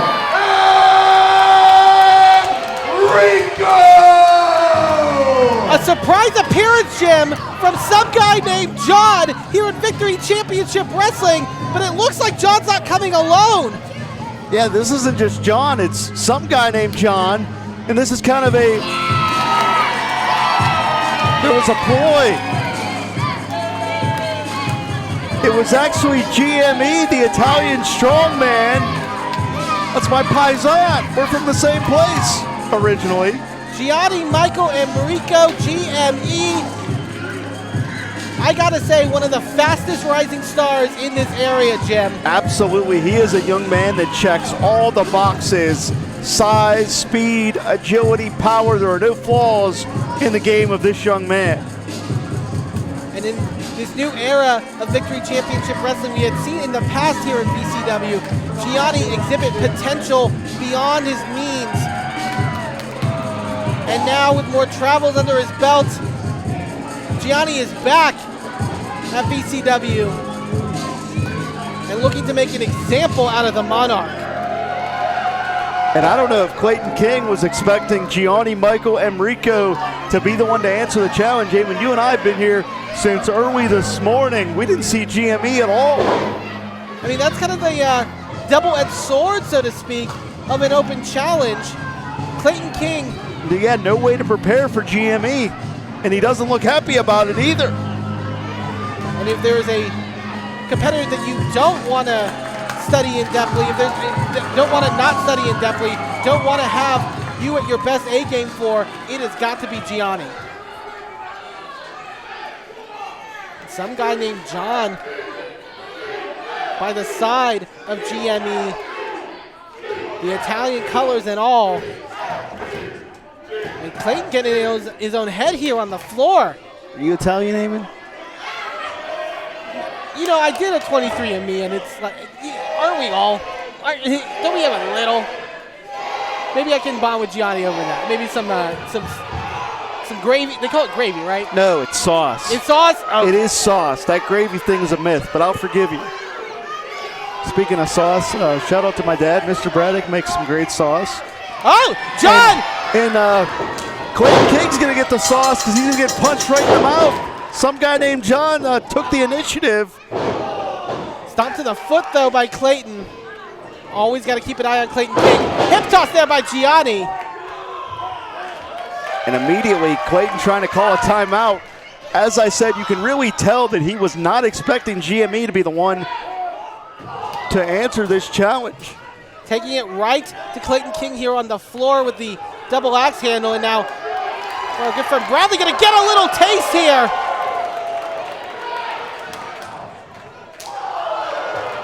Everyone gets a piece. Everyone gets a slice on the chest. Do you know what this open challenge match just became? What, Jim? The biggest handicap match in the history of the business. It's McMecken, West Virginia versus Clayton King. Guinness. Put that down. Ooh! Clayton getting an absolute beating here. You know what all those kids are going to tell their teacher on their first day of school? What did they do on their summer vacation? They pummeled Clayton King. They pummeled the Appalachian Alpha. If I'm those teachers, I'm giving them extra recess. Because Clayton deserves it, I do have to say, as now Gianni will take Clayton back into the ring. You can just see a fire lit under GME. And also, I mean, look at the athleticism and the physical acumen. Oh! Clayton going to that middle rope as GME was trying to enter. That'll slow anybody down, obviously. Clayton, a skilled competitor, but more than anything, very versed in all of the confines of the ring, as we just saw there. Yeah, he is probably the most resourceful young man on the VCW roster. He can inflict damage on an opponent in any scenario. Inside or outside of the rule book, obviously, as you're seeing right here. Clayton. Now with, I think, an added bit of a fire in their step, so to speak. That abuse they took all around ringside. Ooh. Nothing will redeem that other than putting down Gianni Michael Emricko here. Yeah, GME, just 3 years in this sport. He's already won several championships. He's a mainstay out of 880 wrestling, where you're familiar with. You've seen GME excel both inside and outside of the city of Pittsburgh.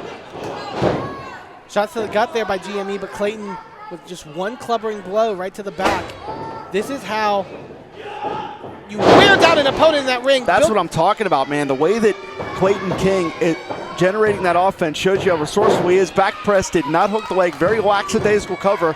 And what you're seeing right there may be the only flaw in Clayton King's skill set. His arrogance is just out of control. Clayton's ability to find the camera hasn't really always led to him being able to find a win here in Victory Championship Wrestling. And if Clayton can focus, he could be a true monarch. He could be the top echelon in VCW. Irish whip now. Gianni off into the rope, shoulder tackle. Cover here, once again, did not hook the leg. I'm not here to criticize Eamon, but that is an elementary mistake. If Clayton King wants to be successful, not just in this matchup, but in VCW as a whole, you have to hook the leg. The level of competition here is just too high. The caliber of athlete is just too great for any lackadaisical situations here. There are no easy wins. There are no easy matches in Victory Championship Wrestling. It just doesn't exist. Oh, Clayton able to float over there. as Gianni tried to Irish whip off. Springs off and clatters Gianni Michael Emricko right in the top of the head. I believe he may have gotten him in the tip of the forehead that time, which could really jar the neck or the spine in that exchange. Beyond lackadaisical cover there, though, and that is the arrogance seeping out of Clayton King. I think you can actually see the arrogance in his hair there. It really is seeping. That's a good call, Eamon. Oh, wait, going for that ankle lock. Trapping up the leg of Gianni. And GME's on an island. He's right in the center of the ring. He's got nowhere to go. With a look in the eyes of the Italian strongman, trying his best to claw his way to some reprieve. And able to get there. Little assist there by some guy named John, helping to rally this crowd behind Gianni. That's not just some guy named John. That's the guy named John tonight. Could be crucial. Oh, wait a second. Speaking of him, Clayton King putting a chase now to John on the outside. Well, some guy named John is not the one that's in this matchup. Oh, God! Right to the jaw of Clayton King, and Gianni also out. And let's not forget, Eamon, it was Clayton King who decided to take after John, as you're seeing here on the screen. John was not involved in this matchup. Clayton King is the one that initiated that chase, and he got his lights knocked out for it, excuse me. Gianni, Clayton trying to stir to their feet now. Question is, with this bit of a stalemate in this matchup, who's going to mount the advantage? Blocked by Gianni, big forearm shot. Off the rope, big boot. Follows it up, hooking up Clayton here. Plants him into the mat. Let gravity do the work that time. And now, eyeing it up something big here for Clayton. Waiting for the opportune moment as Clayton starts to stir. Comes charging, try for a lariat. No, Clayton, side effect! Interception into the side effect, transitions right to the cover. And I'm telling you, Eamon, that's what I'm talking about right there. The way that Clayton King seamlessly put those maneuvers together and amounted it to a near fall. That's how you get the victory. You build upon that, and you see how Clayton King builds upon those maneuvers each and every time. Oh, try for that Olympic slam, but instead Gianni able to fight free. Gianni scoops up Clayton with ease. Oh wait, what? John on the apron. What is he? Gianni's got the cover. Gianni has the win. What is John doing? And GME's as confused as we are. What is it? What is the knee? Oh, come on! Clayton from behind! And what is John? Eamon, this is a little too convenient here. There's the Olympic slam! Not like this, come on! Oh!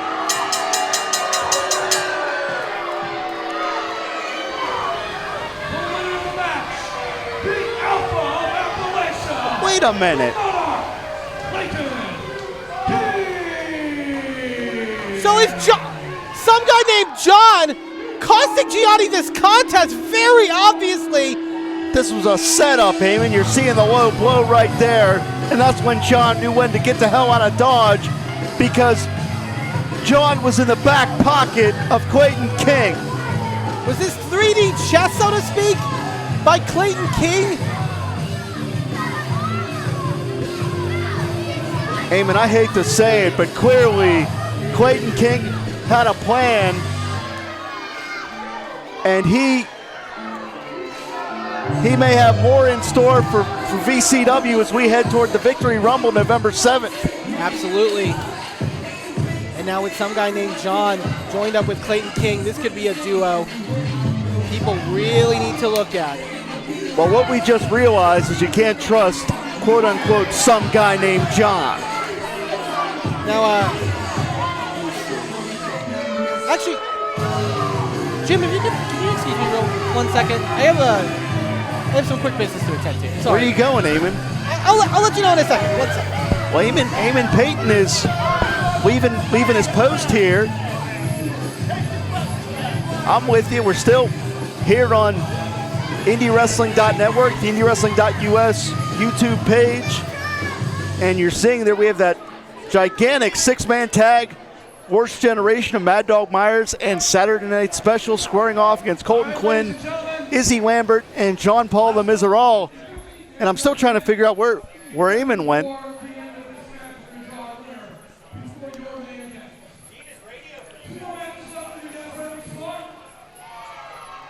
Does anybody know where Eamon? Sorg, where did Eamon go? And as you can hear, our Victory Rumble will be November 7th back here in McMecken.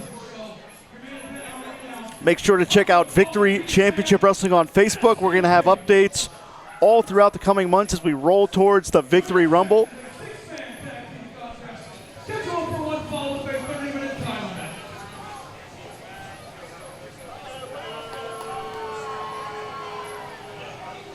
And there is Gina. That's all we know her as.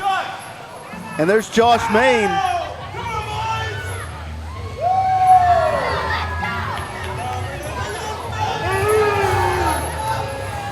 Brass Knuckles champion, Mad Dog Myers tag team champions, Saturday Night Special of Marcus Twist and DD Vice. Senior official Josh Main. Let's not forget that, like them or not, Worst Generation wield a lot of power within Victory Championship Wrestling because they have so much gold in this group here.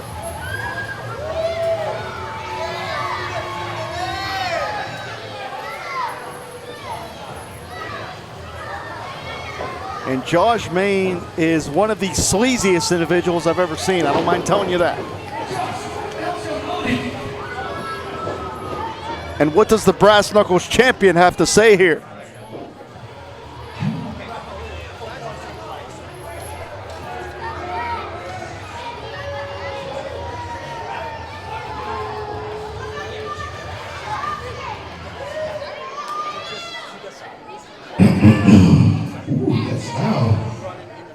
All right, the time has come.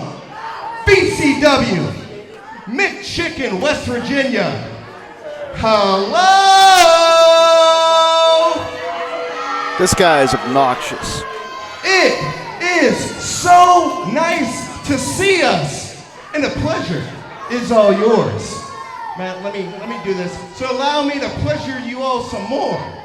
But for a little formal introduction, allow me to give you a little oral demonstration of my mouth skills. First time ever!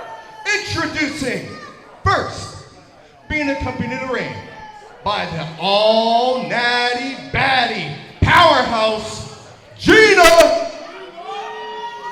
And, indeed, in fact, the cutest thing you've ever done to seen.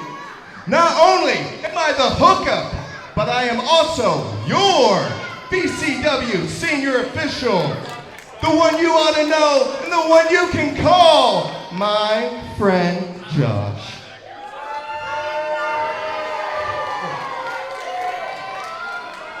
They are the team of first, the current and reigning and longest reigning VCW Tag Team Champions. The team of the human double wide, DD Vice, and the candy-coated razor blade, Marcus Twist! The team known as Saturday Night Special! And their partner, tattooing out of American National Tattoo, Imperial, PA.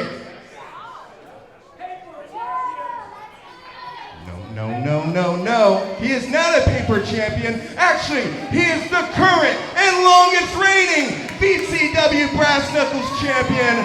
The single best ass kicker this side of the Mississippi. And the other, bark it up for Mad Dog Myers.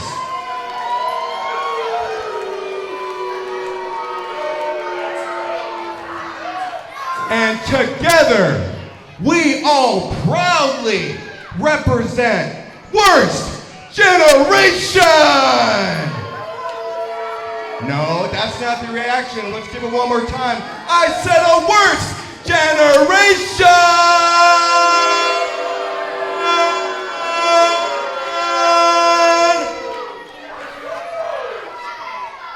Oh, woo! Damn, I love hearing myself talk. Now, the reason why I had to do a little formal introduction is because if it was up to VCW, you wouldn't know that these are the longest reigning tag team champions. You wouldn't know this is the longest reigning Brass Knuckles champion, because VCW doesn't give a damn about Worst Generation. And guess what? The feeling's kind of mutual. And the disrespect I'm getting from all of you, spoiler alert, here's what we're gonna do. You're gonna bring out some jabronis. They're gonna kick their ass all over McChicken. Then we're gonna take our belts and get the hell out of here.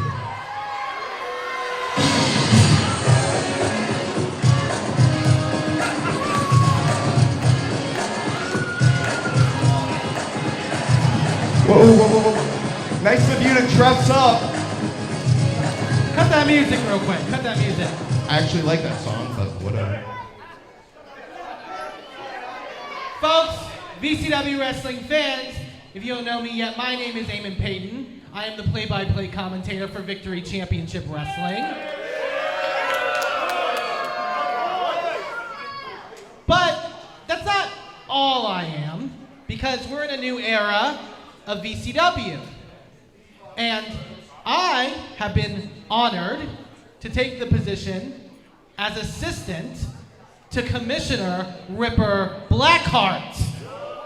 So we can show up and we get mistreated, but Ripper doesn't show up and he can just make whoever make the rules and all that, even though I'm senior official. Cool, make it make sense. Josh, Ripper has a lot of business to attend to. And I have like 5 things to do and I'm still here, but whatever. Well, Math ain't mathin'.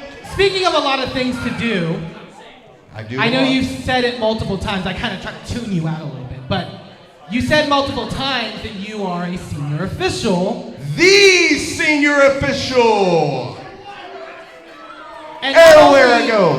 Not only are you saying you're a senior official, but I, as the assistant to Ripper Blackheart, looked over all the contracts, and you are hired as a senior official.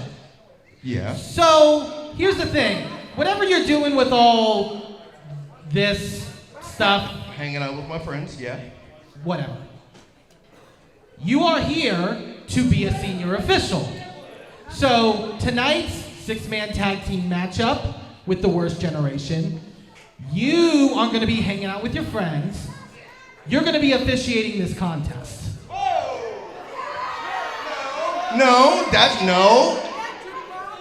Where's my ref shirt? Where are my knee pads? I'm not gonna get a little scrape. Oh, I thought you were thinking that.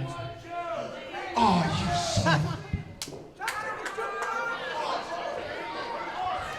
So no, you might not have the stripes, but you will be the senior official for this matchup. Yeah, that's fine. And We're just gonna win.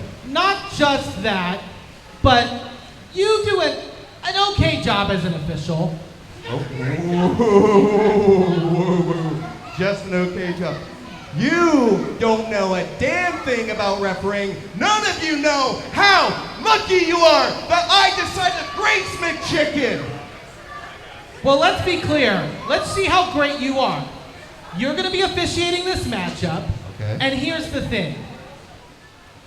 Because Ripper Blackheart says that I have the control here, you are going to call this match right down the middle, no funny business, no shenanigans. And if you don't, those tag team titles, that brass knuckle title, will be stripped from the Worst Generation.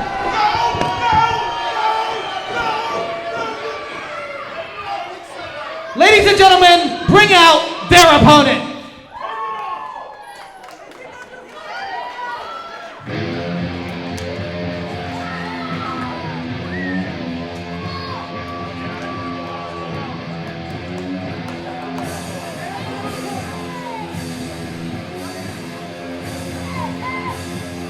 Eamon Payton laying down the law. Eamon, now I know where you were going. Did I miss anything?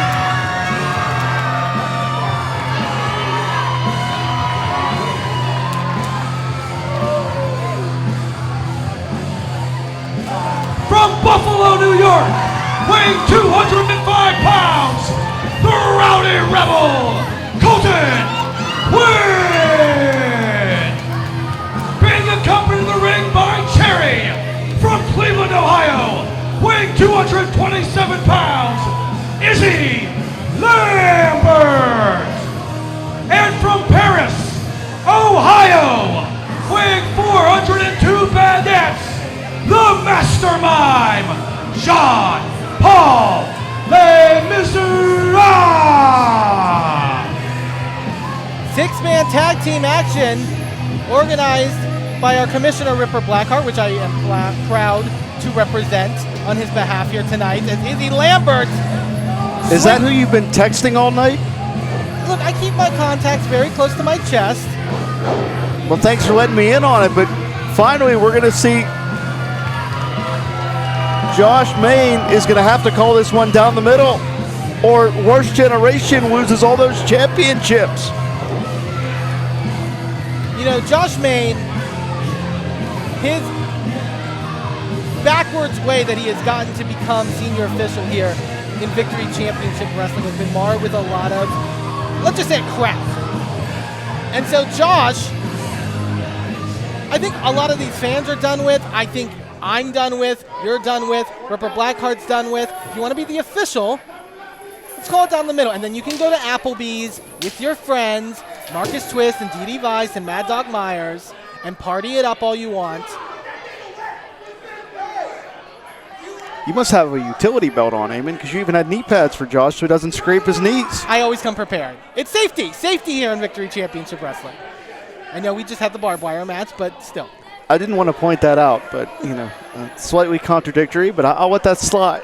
I'm not going to bring up that you brought up safety first on an event that's had so much mayhem, but we're seeing Josh. I mean, he is going to have to legitimately have to put those knee pads on and call this one down the middle. And, you know, he might not have the black and white, but, you know, this is why I have the issue with Josh. They say you always bring your shirt. You always have it in tow. You're always here with your headset. You're always ready to go. Thank you. Professional. I want to thank you for bringing my headset as well, because we're happy to be here as a part of IndyWrestling.us, IndyWrestling.network. Make sure you subscribe. Literally thousands of hours of independent professional wrestling available on IndyWrestling.network. Worst Generation squaring off against Colton Quinn, Jean-Paul the Miserable, and Izzy Lambert. And Josh Main better know that not only myself, but more importantly, Ripper Blackheart will be watching this match very, very closely. You know, Eamon, while you were away, I got a collect call from the Marshall County Correctional Facility, but I didn't answer. I believe it's Declan trying to get in touch with us. Dang, you probably should answer that one. But I left you here. You had to tend business to yourself. It's my fault. I guess I should check my voicemail at some point, huh? Sorry, Declan. Colton Quinn going to start things off with the sweet and sassy son of the Independents, Marcus Twist. Yeah, the candy-coated razor blade, because quite frankly, Marcus Twist is one of the most demented customers you're going to find in this wrestling business. He does not hesitate to spill blood or break bones. And quite frankly, that's what makes Saturday Night Special and Worst Generation as a whole so dangerous. Marcus Twist. Collar and elbow tie-up, Eamon. Will do absolutely anything in that ring along with DD Vice and Mad Dog Myers. And it's been that attitude, that rogue energy of Saturday Night Special that has led them to become VCW Tag Team Champions. They were in many ways considered one of the best tag teams in this company, even without having those titles. But now, in this new era, they're on top of the ranks here in the tag team division. And they want to wield that power. But in order to keep that power, Josh will have to follow the rules. And that may be a tougher task than even their three very suitable opponents here. now Colton Quinn, very young upstart here in the area, who I think has quite the potential in this new era of VCW. Was on the cusp of championship gold in the past. Has a work ethic that is really, really impressive in that ring. Tagging now to the maniacal Izzy Lambert. I believe the same can be said about Izzy, because we've seen Izzy go on a real journey here in Victory Championship Wrestling. We've seen him overcome a lot of things. In this new chapter, you know, Izzy's going to want to put his stamp on Victory Championship Wrestling going forward, as everyone on the roster does. And I believe that's why there's such high stakes in this particular event this afternoon. A lot of turmoil that Izzy Lambert has had to deal with here in Victory Championship Wrestling, and largely due, for the most part, to Remy LeVay. But now, looking to pave a new path, is now clubbering blows to the side of the head of DD Vice. Ooh, big back elbow. You never know what's swirling around in that brain of Izzy Lambert, and that makes him such a hard character to predict in that ring. Yeah, very eccentric, to say the least, is Izzy Lambert. Speaking of eccentric, in comes the mastermind, Jean-Paul Le Miserable, who has grown a cult following here. Yeah, he's really been adopted by the VCW. Excuse me, I apologize. No, you're absolutely right, though. And it doesn't take a long. It's not easy for this audience to warm to somebody as quickly as they have warmed to John Paul. And the worst part is he can't even express it to them. I think we can see the pained expression on his face here, because Mad Dog is wrenching on that side headlock. Good way to control the posture of the opponent. Shoots him off here, hits the rope, comes back through. The rabid dog that is Mad Dog Myers, one of the most vicious competitors in that ring. Oh, but sometimes when dog meets wall. Eamon, you can see mime, so translate for me here. What just happened? Bit of a door situation. John Paul, quite the quick carpenter, so to speak. And Mad Dog maybe injuring his foot here or his knee. You know who else was a carpenter? One of my uncles was a carpenter. I thought you were going to say something really sacrilegious. No, legitimate. My uncle is a carpenter. Well, we'll have to get his thoughts on John Paul's work. Yeah, I mean, we'll have to review this footage, and we have a tug of war here with it. Mad Dog, gets clocked right in the face. John Paul trying to egg Mad Dog on. This is psychological warfare to a completely different level. Absolutely, the master mind games. The mime games, I see what you did there. Oh, wait, is that a knife? Okay.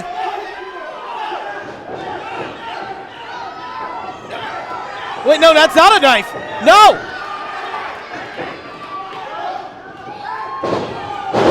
Jesus!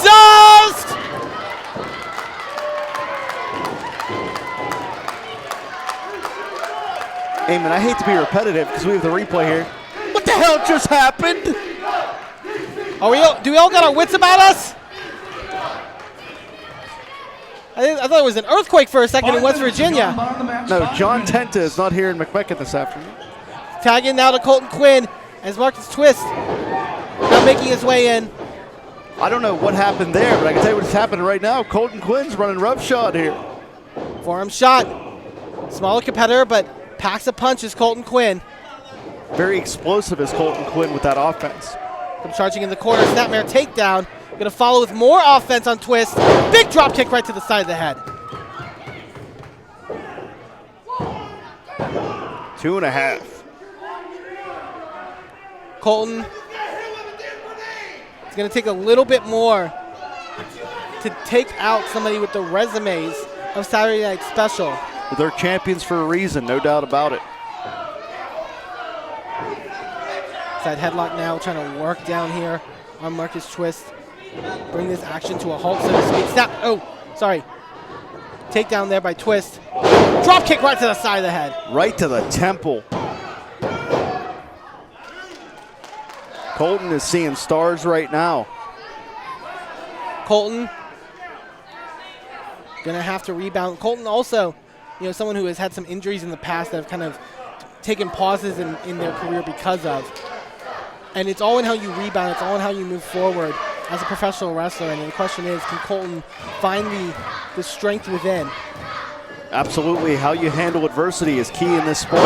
Double Japanese arm drag, and this is why Saturday Night Special, not only why they're the tag team champions, but why they're so regarded for their success, because they work step for step. Tag team continuity personified are Marcus Twist and DD Vice.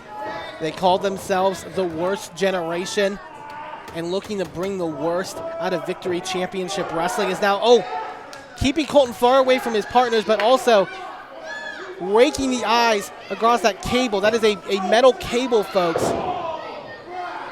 Classic tag team wrestling, cutting the ring in half at the hypotenuse and keeping your opponent on that opposing side. A big back elbow. Like this right here. Look where Mad Dog Myers is positioning himself. In between Colton Quinn and his tag team partners. He's not just rugged, he's not just, greasy, so to speak, in that ring. He is incredibly smart. That is an underrated quality of Mad Dog Myers. Yeah, I really think that Mad Dog Myers is reaching the prime years of his career under the Victory Championship Wrestling banner. He was a young man that had potential early in his career, and I believe we're seeing him realize that potential because he is as polished as he's ever been, which is why he's the Brass Knuckles champion right now. Oh! Nothing polished about that. Well, and that is, up to referee discretion, I will say. Cover. I got to give it to Josh. That was an even count. I mean, it better stay that way. Josh was hired because of his officiating skills. And then somewhere down the road, either because he wanted to be, friends with these guys, either because he wanted some sense of belonging or whatever, or some sense of power more than anything, he's lost track of that. Well, he was drinking at Applebee's, but he got drunk on power. That's what he got drunk on. He got drunk on the authority. And now DD Vice scooping up Colton Quinn. No, Colton able to reverse out. Tag in to John Paul. That was a smart move there by Colton, not trying more offense, instead getting some reprieve on the apron. The fieriest mime in the business, Eamon. John Paul with the shots on Mad Dog. Irish whip reversal. Dug over clothesline there. John Paul has Mad Dog up. Tilt-a-whirl DDT. And John Paul light on his feet. Oh, and dug right to the eyes, though, of Mad Dog. If you can't see, you can't fight, mime or not. Speaking might be out the window, but the sight might be as well. As now Worst Generation again in control here, keeping John Paul in the corner. Double team offense here from Twist and Vice, what they are known to do. Again, spreading the legs again. And now headbutt. You can see the pain on the face. He may be speechless for an entirely different reason, unfortunately. DD now. Look at holding John Paul up. Yeah, John Paul may be on borrowed time here. Super kick. Saito suplex. Man, you saw the body ricochet on impact there. Cover now, lateral press. And Izzy right in to break it up. They know that the tricks of the Worst Generation are something that you can't just kind of be above. This could be up to a discretion here because I believe that Josh was conveniently turning his back while Marcus Twist tried to asphyxiate Jean Paul there. And now choking out Jean Paul on that bottom rope. I'm going to ask you again, what do you think was the motivation for Josh Main to align himself with Saturday Night Special and Mad Dog Myers? Look, Josh, he needs some friends or something. I'm not one to talk, okay? Like I'm a wrestling fan like anybody else. like we're not the greatest in terms of that kind of stuff. But Josh, seeing something in this like brotherhood, so to speak, of Mad Dog Myers and Saturday Night Special cover. But I gotta say, just to diagnose, so to speak, I don't think Mad Dog Myers and Saturday Night Special see that same thing in Josh. They've been able to utilize Josh for sure in contests, but that transactional relationship is very common with Saturday Night Special and with Myers. Well, thanks for being my friend, Eamon. I appreciate you. See. I don't expect you to compromise the integrity of your job for it, but I appreciate you being my friend. And thank you to all of our friends at home who are watching. Ooh. Scoop slam there on John Paul, and now Didi in full control. This has been a good 10 minutes, Jim, of Worst Generation in control of this contest. Yeah, they have really isolated Jean Paul here. Turning Jean Paul inside out there. And now Didi, the big man, going to come charging. Oh, my God. Oh, man. Jean Paul got squashed. Didi Vice, the way they are able to utilize their weight advantage and just crush their opponents. Covered by Twist, hook of the leg. And they are meticulously picking apart Jean Paul here. It is going to come down to if Jean Paul can make the tag here in this matchup because, oh, God, head first into the ring post there. Jean Paul cannot keep in this fight alone. He's got to fight back the best he can. Yeah, I think this is an act of desperation here, Eamon. Comes charging. Oh, big uppercut. Some self-preservation. And now hooking up Jean Paul right where he wants him. Oh, my God. Shoulder breaker there. That's a good way to separate a shoulder. And the systematic way they are picking apart at Jean Paul here. They're enjoying this. They're trying to make an example out of Jean Paul here. Oh! He's alive! He may not be able to speak, but he's alive! And he's still in this fight! Marcus Twist looks speechless too. Now Twist, oh, Jean Paul firing back with shots. Twist gave him a little bit too much time to recover, and now Jean reversal. Oh, knee right to the gut. That got shut down very, very quickly. Saturday Night Special, a great job of stopping momentum, keeping people from getting in the offensive position in this contest. And at a certain point, when you've tried so hard to get into that position, it wears on you mentally, not just physically. No doubt about it. Very well said. Oh, wait. Breaking free here. Oh, right to the throat. A Marcus Twist. I don't know if Josh can see it, but he's putting in the count. Catching Twist. Big clothesline. And can the mime make the tag? Look at this discus clothesline. Well, first he's going to strangle him with something. I can't quite see what it is. Don't worry, Jim. You're not the only one. But then that discus clothesline right to the jaw of Twist. That is exactly what Jean Paul needed. Referee Josh Main putting in the count. A fair count, which shocked me. Oh. Bit of an assist here by Jean Paul. Making his way towards his corner into Izzy Lambert. There's the tag. Taking it 3-on-1 here with Worst Generation, but it's what Izzy needs to do. Clothesline in the corner. Izzy, a house of fire here. You know, Izzy has been aching to get in the ring right now. He is pouring out all that aggression. He has 8 months of pent-up aggression to return here to VCW. 2 for the price of 1 there. Takes that Saturday Night Special. Gone by the match, 15 minutes. Planting Myers into the mat. Could this be a cover? Hook of the leg. Saturday Night Special, though, right in to break it up. It was difficult because with Jean Paul and Colton Quinn being taken to, as they have been, they couldn't really be an equalizing factor there for their team. Twist has Izzy up. Myers, oh, catches him. Double team offense there. Cover. And Colton and John now in. Eamon, I'm going to ask you, because you have authority through Ripper Blackheart, has Josh Main called this one down the middle? I will say Josh has done, I would say, a by-the-numbers job in terms of this. I mean, there's a little bit of chaos in this ring that he should control here. 1 in, 1 out, but no. DD Vice with the release German suplex. Eamon, I hate to put you on the spot. Who's legal? Oh, that is all out the window. I believe Izzy Lambert is legally tagged into this matchup. So Josh now trying to wake up Mad Dog here.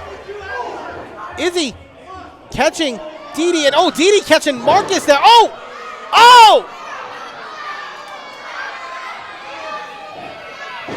That was quite the combination. Unfortunate turn of events, and Josh laid out here. Yeah, somehow worse generate. Well, look out. Gina has Cherry. Oh wait, Danny Jax. The compatriot to Colton Quinn. Stopping Gina in her tracks. Right to the back.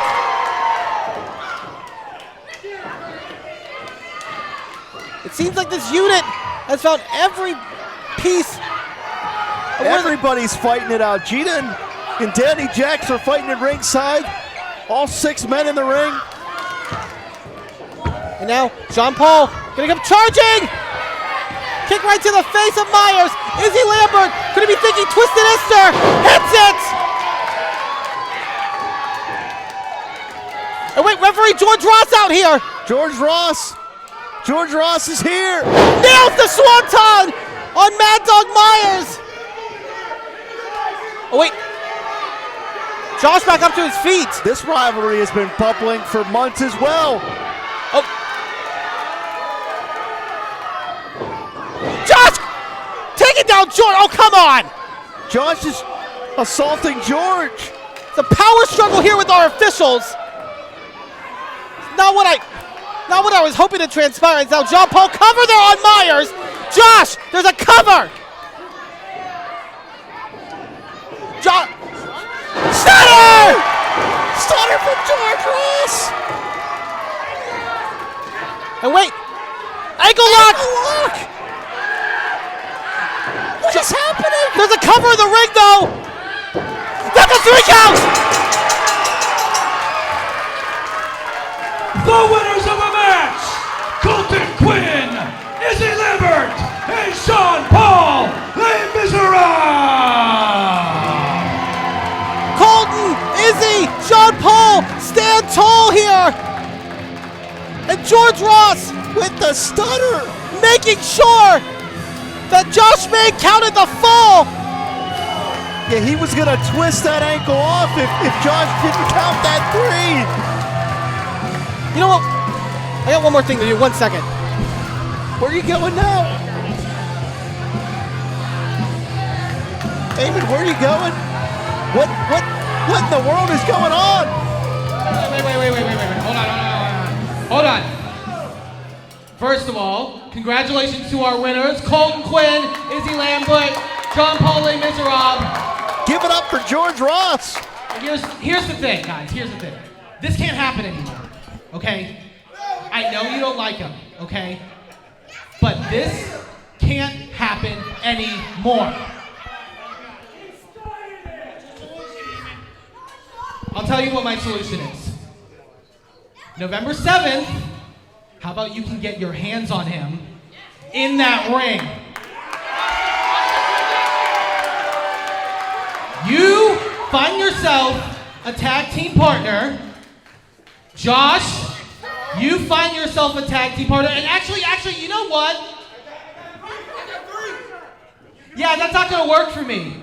You need to find someone other than any of the members of the Worst Generation. That will go down November 7th, and we'll settle it. Hey, Josh! Your ass is glass!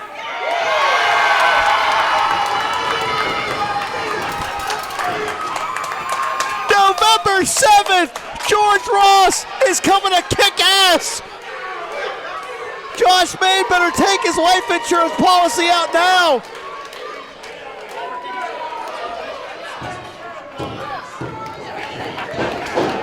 Let's hear it one more time for Izzy Lambert. And Josh May is throwing a temper tantrum. Jean Paul Les Miserables. Oh, and let's hear it one more time for referee George Ross.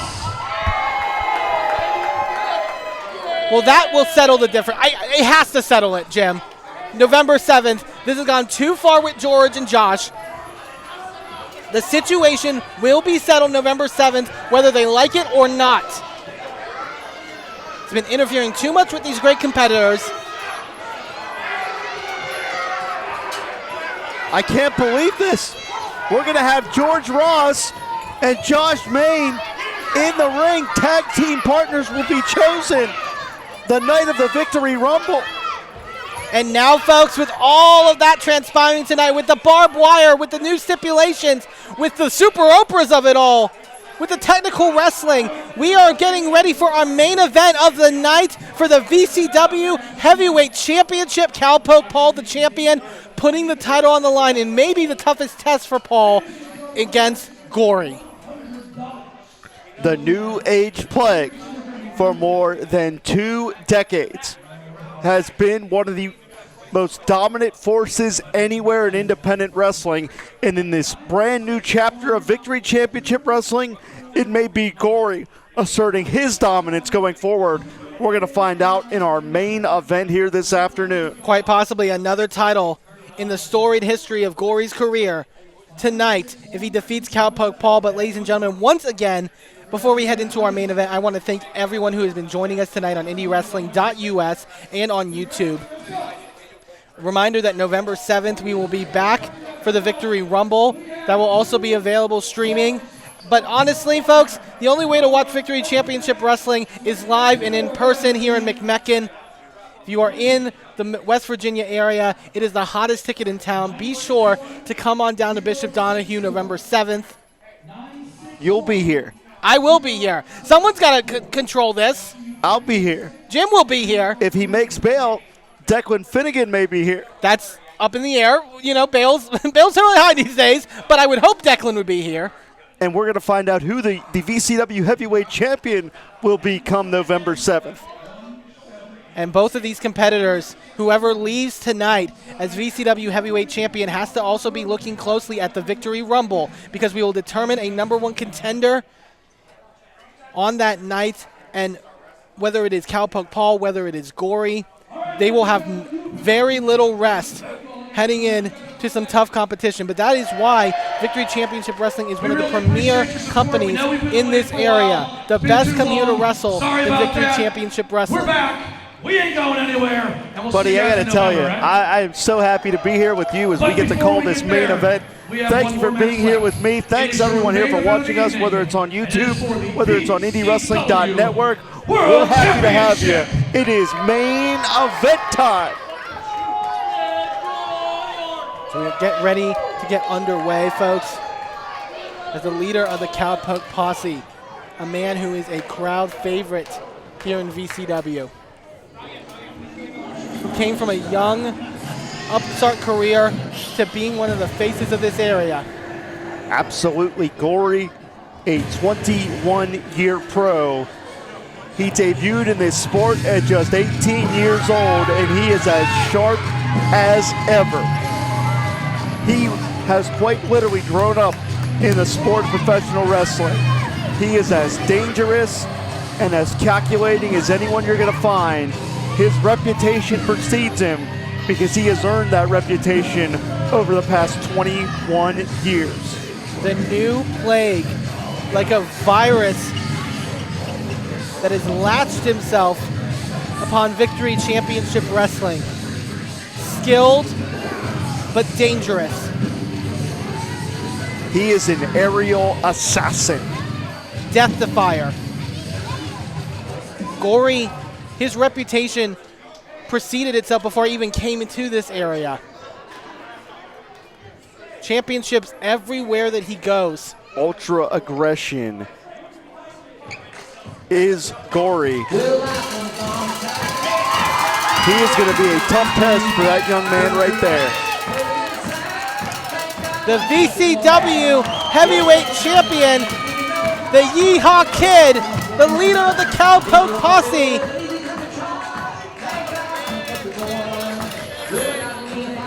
All the way from the farm to the pro wrestling ring. Humble beginnings have fostered and created one of the best champions this company has ever had, Jim. Absolutely. I'm familiar with Cowpoke Paul. Trained out of the Stronghold Academy under the direction of Pittsburgh legend Brandon Kay and fellow Pittsburgh legend Dean Radford. Cowpoke Paul, from those humble beginnings, has become a force all across the independent circuit, and there's a reason for that, because he is ultra talented. When the organizers, when management of different organizations can get Cowpoke on the card, they do not pass it up. Like I said, the Cowpoke posse in full effect in one of our largest crowds here at the Bishop Donahue High School. Cowpoke Paul not just earning a championship to really put to their resume going forward in their, what is soon to be a long and prosperous career, but carrying the banner of Victory Championship Wrestling. That is something Cowpoke Paul takes a great deal of pride in. I have a question for you, my friend. Ain't it great to be alive on a Sunday afternoon in McMecken, West Virginia? The music gets something in me, I will say. It's not my genre, but Cowpoke Paul knows how to light up an audience. I'm more of a Neil Young fan, but you know what? I'm still enjoying myself. Tomato, tomato. You know what, Eamon? It's better to burn out than to fade away. This is your main event of the evening. It is for the VCW Championship, scheduled for one fall with a 30-minute time limit. When the bell rings, the man in charge is George Ross. Introducing first to my right, the challenger from Ogden Marsh, weighing in at 175 pounds, the New Age Plague, Gory!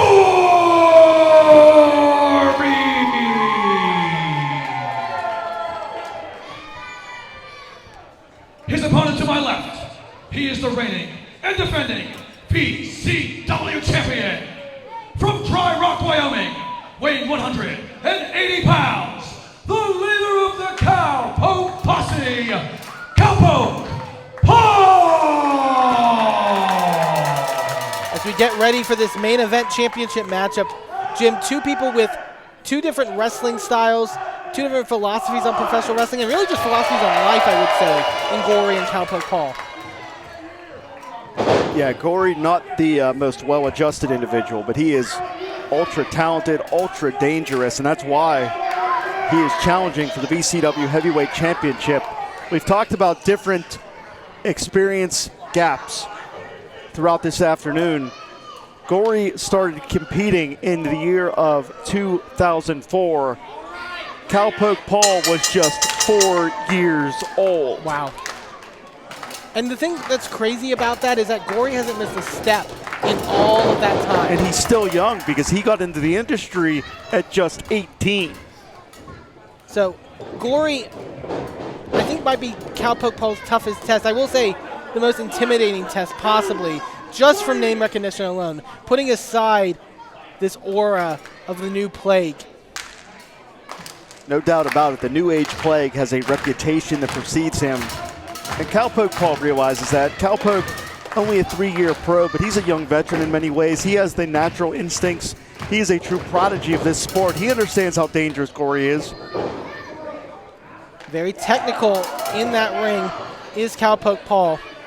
I gotta imagine a lot of the roping that Cowpoke Paul is one to do on the farms. Gory maintaining control here with the wrist lock.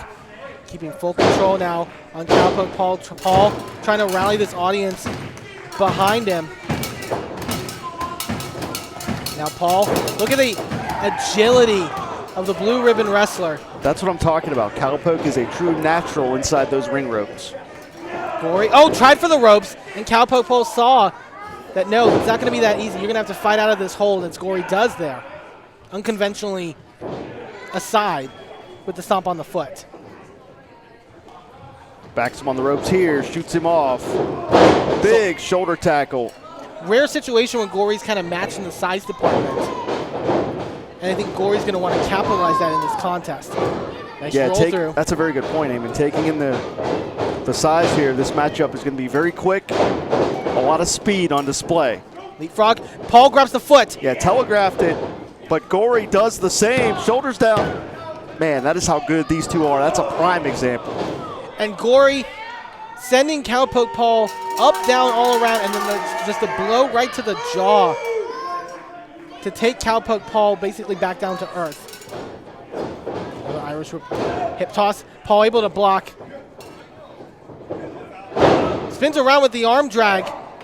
It's going to be quick in this early going. You're not going to see too much of a fall here in this unless a competitor traps the other. And that could lead to an early victory. Is now Paul with a hold of the wrist, up the ropes. And this is a new equation for Gory because it's usually Gory coming off the ropes like that. We're going to see how diverse the defensive playbook is for Gory. Little do-si-do, mind games there, and then falling right into a drop toe hold. The question is, can Cowpoke Paul get Gory off his game? And that may be some mind games here, another level of this sport. Not just ring generalship, not just the physical tools, but also the mental warfare as well. Look at our vertical suplex. Gory able to reverse with the waist lock. Gory, it's almost slithery in that ring. You can think that you have them in a moment. As we see right here, pair of waist locks. Neither competitor able to get an advantage.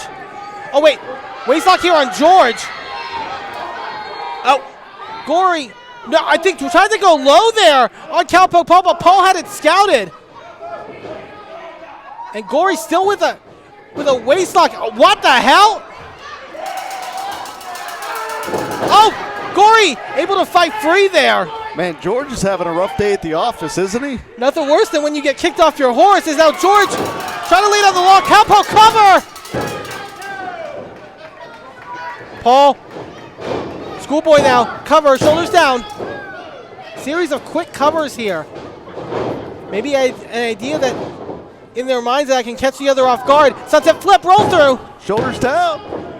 Gory able to fight free and desperately rolling to the outside to stop that momentum that Cowpoke Paul had been building. Yeah, that's a veteran maneuver right there because Gory, what he is doing is breaking that momentum of the champion. Gory gonna, I thought he was gonna say that he was gonna make Cowpoke Paul wait, but Paul taking the fight to Gory. Now Gory tries for a drop kick, but Paul able to get out of the way. Suicide dive! Look at the added confidence under Cowpoke Paul, Jim. Now that he holds that VCW Heavyweight Championship, you just see a new energy. Absolutely. A confident wrestler is a very accomplished wrestler, and that's what Cowpoke Paul certainly is, being the champion. Paul with a hold of Gory. Ooh, gonna take him back to the ring the hard way, this time face first into the apron. Putting the challenger back in the ring is where the champion can retain that title. Absolutely. But looking to dish out more offense here on the floor, trying to get Gory up, but Gory fighting free. Sitting down with their weight. And now Gory, oh my God, those nails right to the back of Paul. Oh my God, back first onto that apron. And that'll realign the spine because underneath that apron is the steel ring frame. Gory top turbo, Paul had it scouted. Turns Gory inside out. Question is, can Paul capitalize, especially after that move on the apron? Cowpoke Paul, rev it up. Vertical suplex. Textbook floats over. Only two there. What a transition by the champion.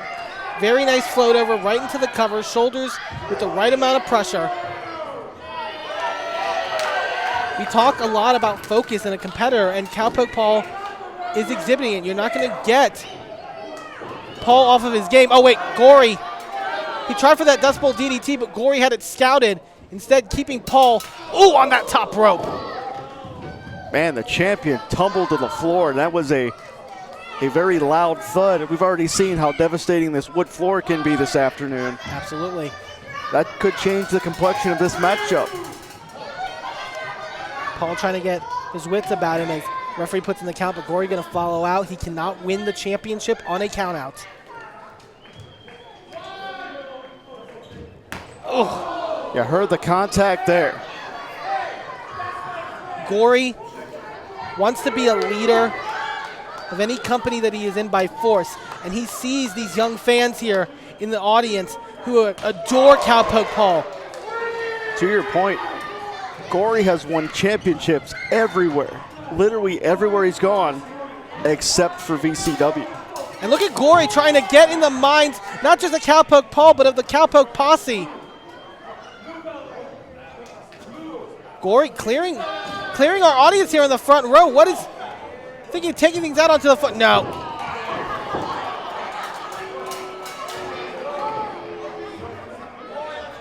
This crowd in McMecken is much more alike in life experience to a Cowpoke Paul than to a Gory, and I think Gory really resents that.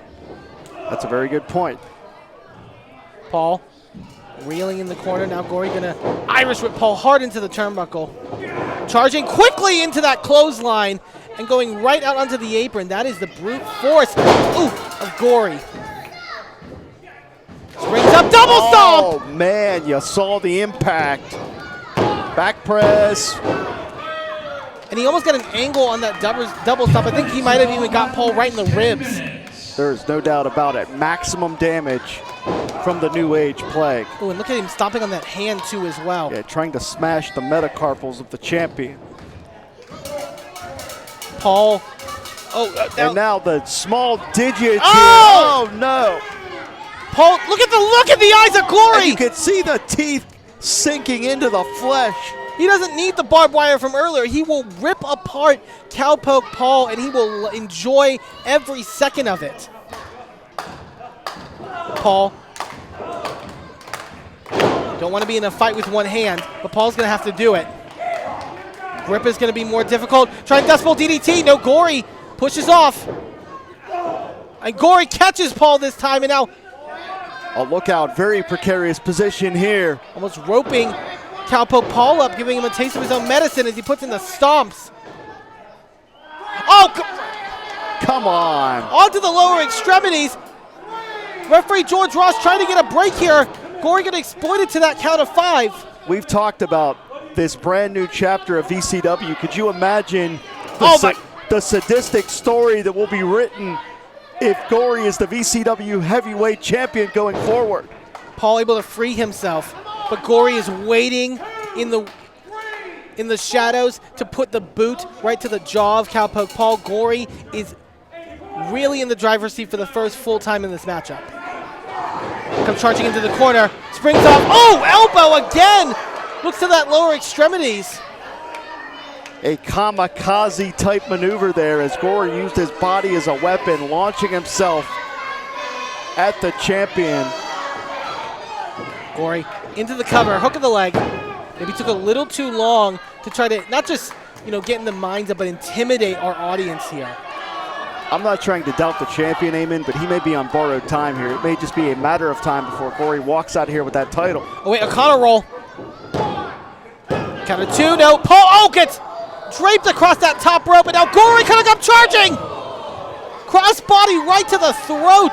Maximum velocity for maximum impact. Oh, and you do not touch a Cowboy's hat. Gory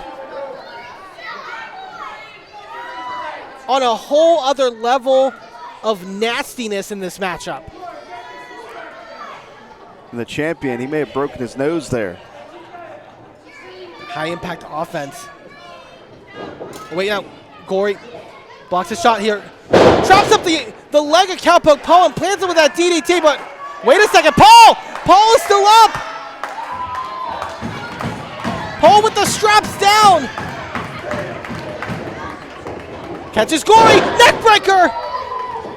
The champion may be undeniable here. But he can't capitalize and get that cover. I think it was those brutal shots, that series of offense from Gory. As we take a look now, earlier in this matchup, a bit more delightful time for Cowpoke Paul. But it has been going downhill for Paul ever since. But maybe the question is, if Paul loses that title tonight, are those kind of joking maneuvers, are those head games going to be something that he is going to be beating himself up over when he goes back through that curtain? High stakes, high drama here for the return to VCW to McMecken, West Virginia, Bishop Donahue High School. Who will be the champion when we're back here November 7th for the Victory Rumble? Series of blows by the two. Stalemate. Paul gonna lay in shot after shot, forearm after forearm. Oh, and up. Shot right to the jaw there of Cowpoke. Paul stops that. Paul cuts him off. New bit of fire lit under the Cowpoke. Can the champion rally here? Paul eyeing up Gory. Gets the arm. Do-si-do. But where is he going to put him is the question. Off the ropes. Bulldog drives Gory headfirst in the mat. But thinking that that is not enough to put away Gory, I got to imagine. Cowpoke is going to need a home run swing if he wants to retain that title. Eyeing up the turnbuckles.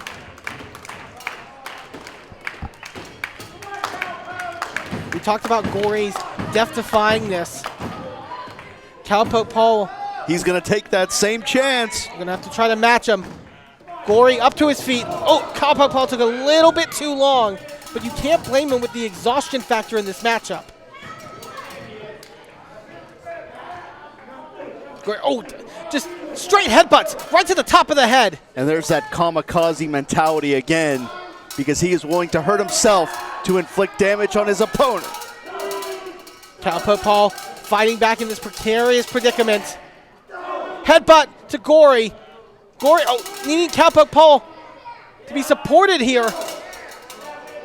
Again, Gory on wobbly legs, needs help from the ropes. One nasty fall, and this could change this matchup. Oh, right to the eyes goes Gory.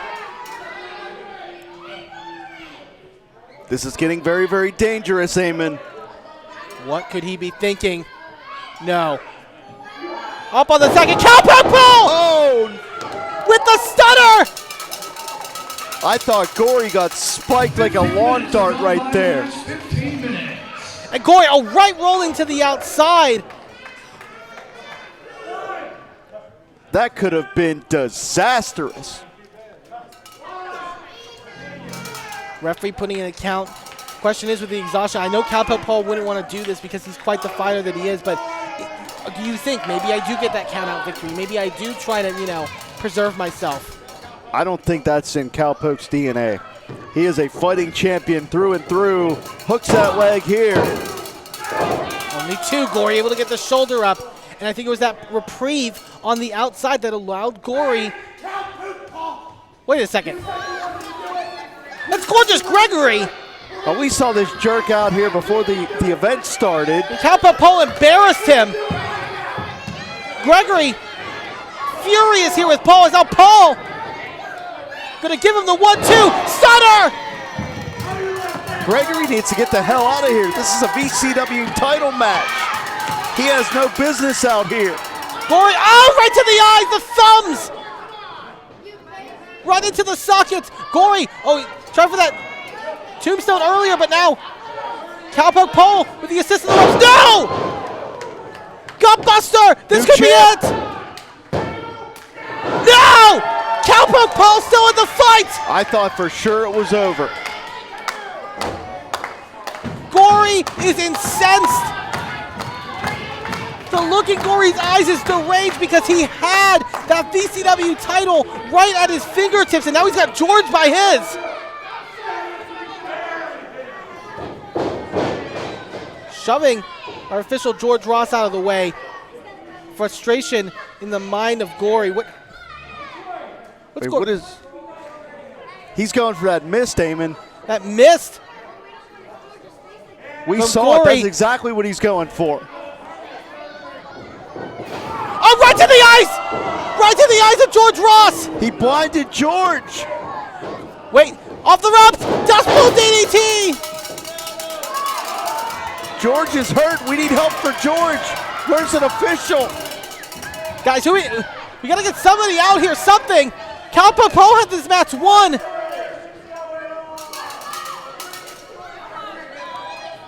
Well, first we need help for George, and second we need another official. Well, Gory did not get his target. The VCW heavyweight title hangs in the balance.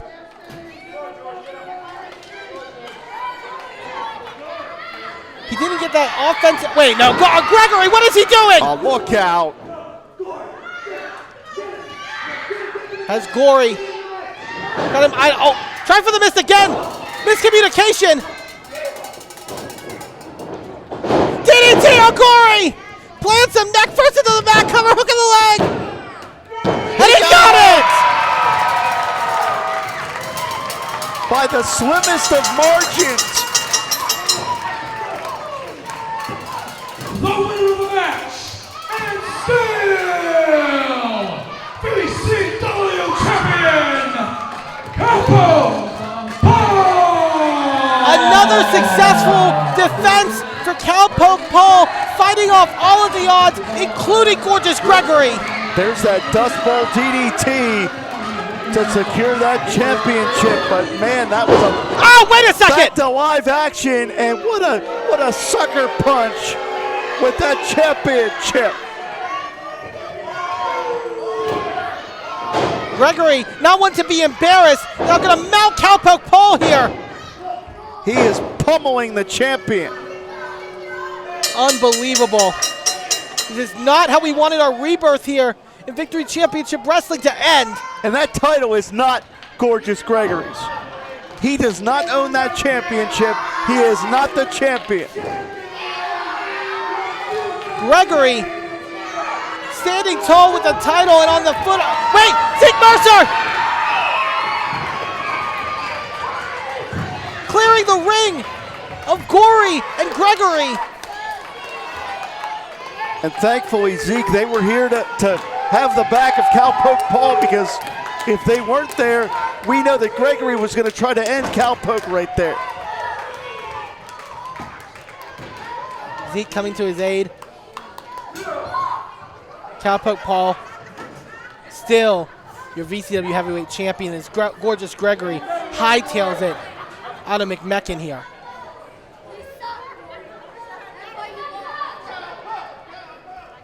Whoa, wait a minute, Eamon. Zeke is taking a long look at that championship.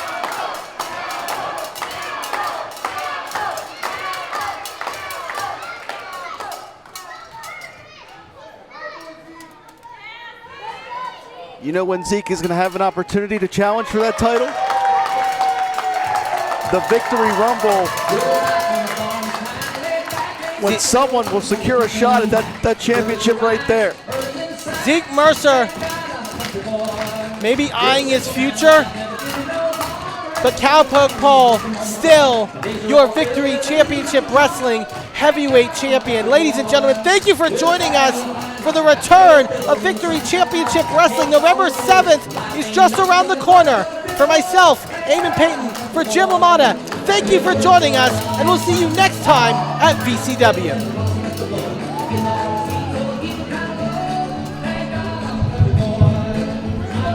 Hey, Greg.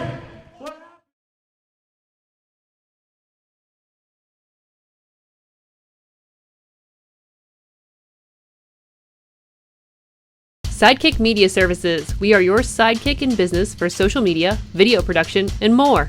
Find out more at sidekickmediaservices.com.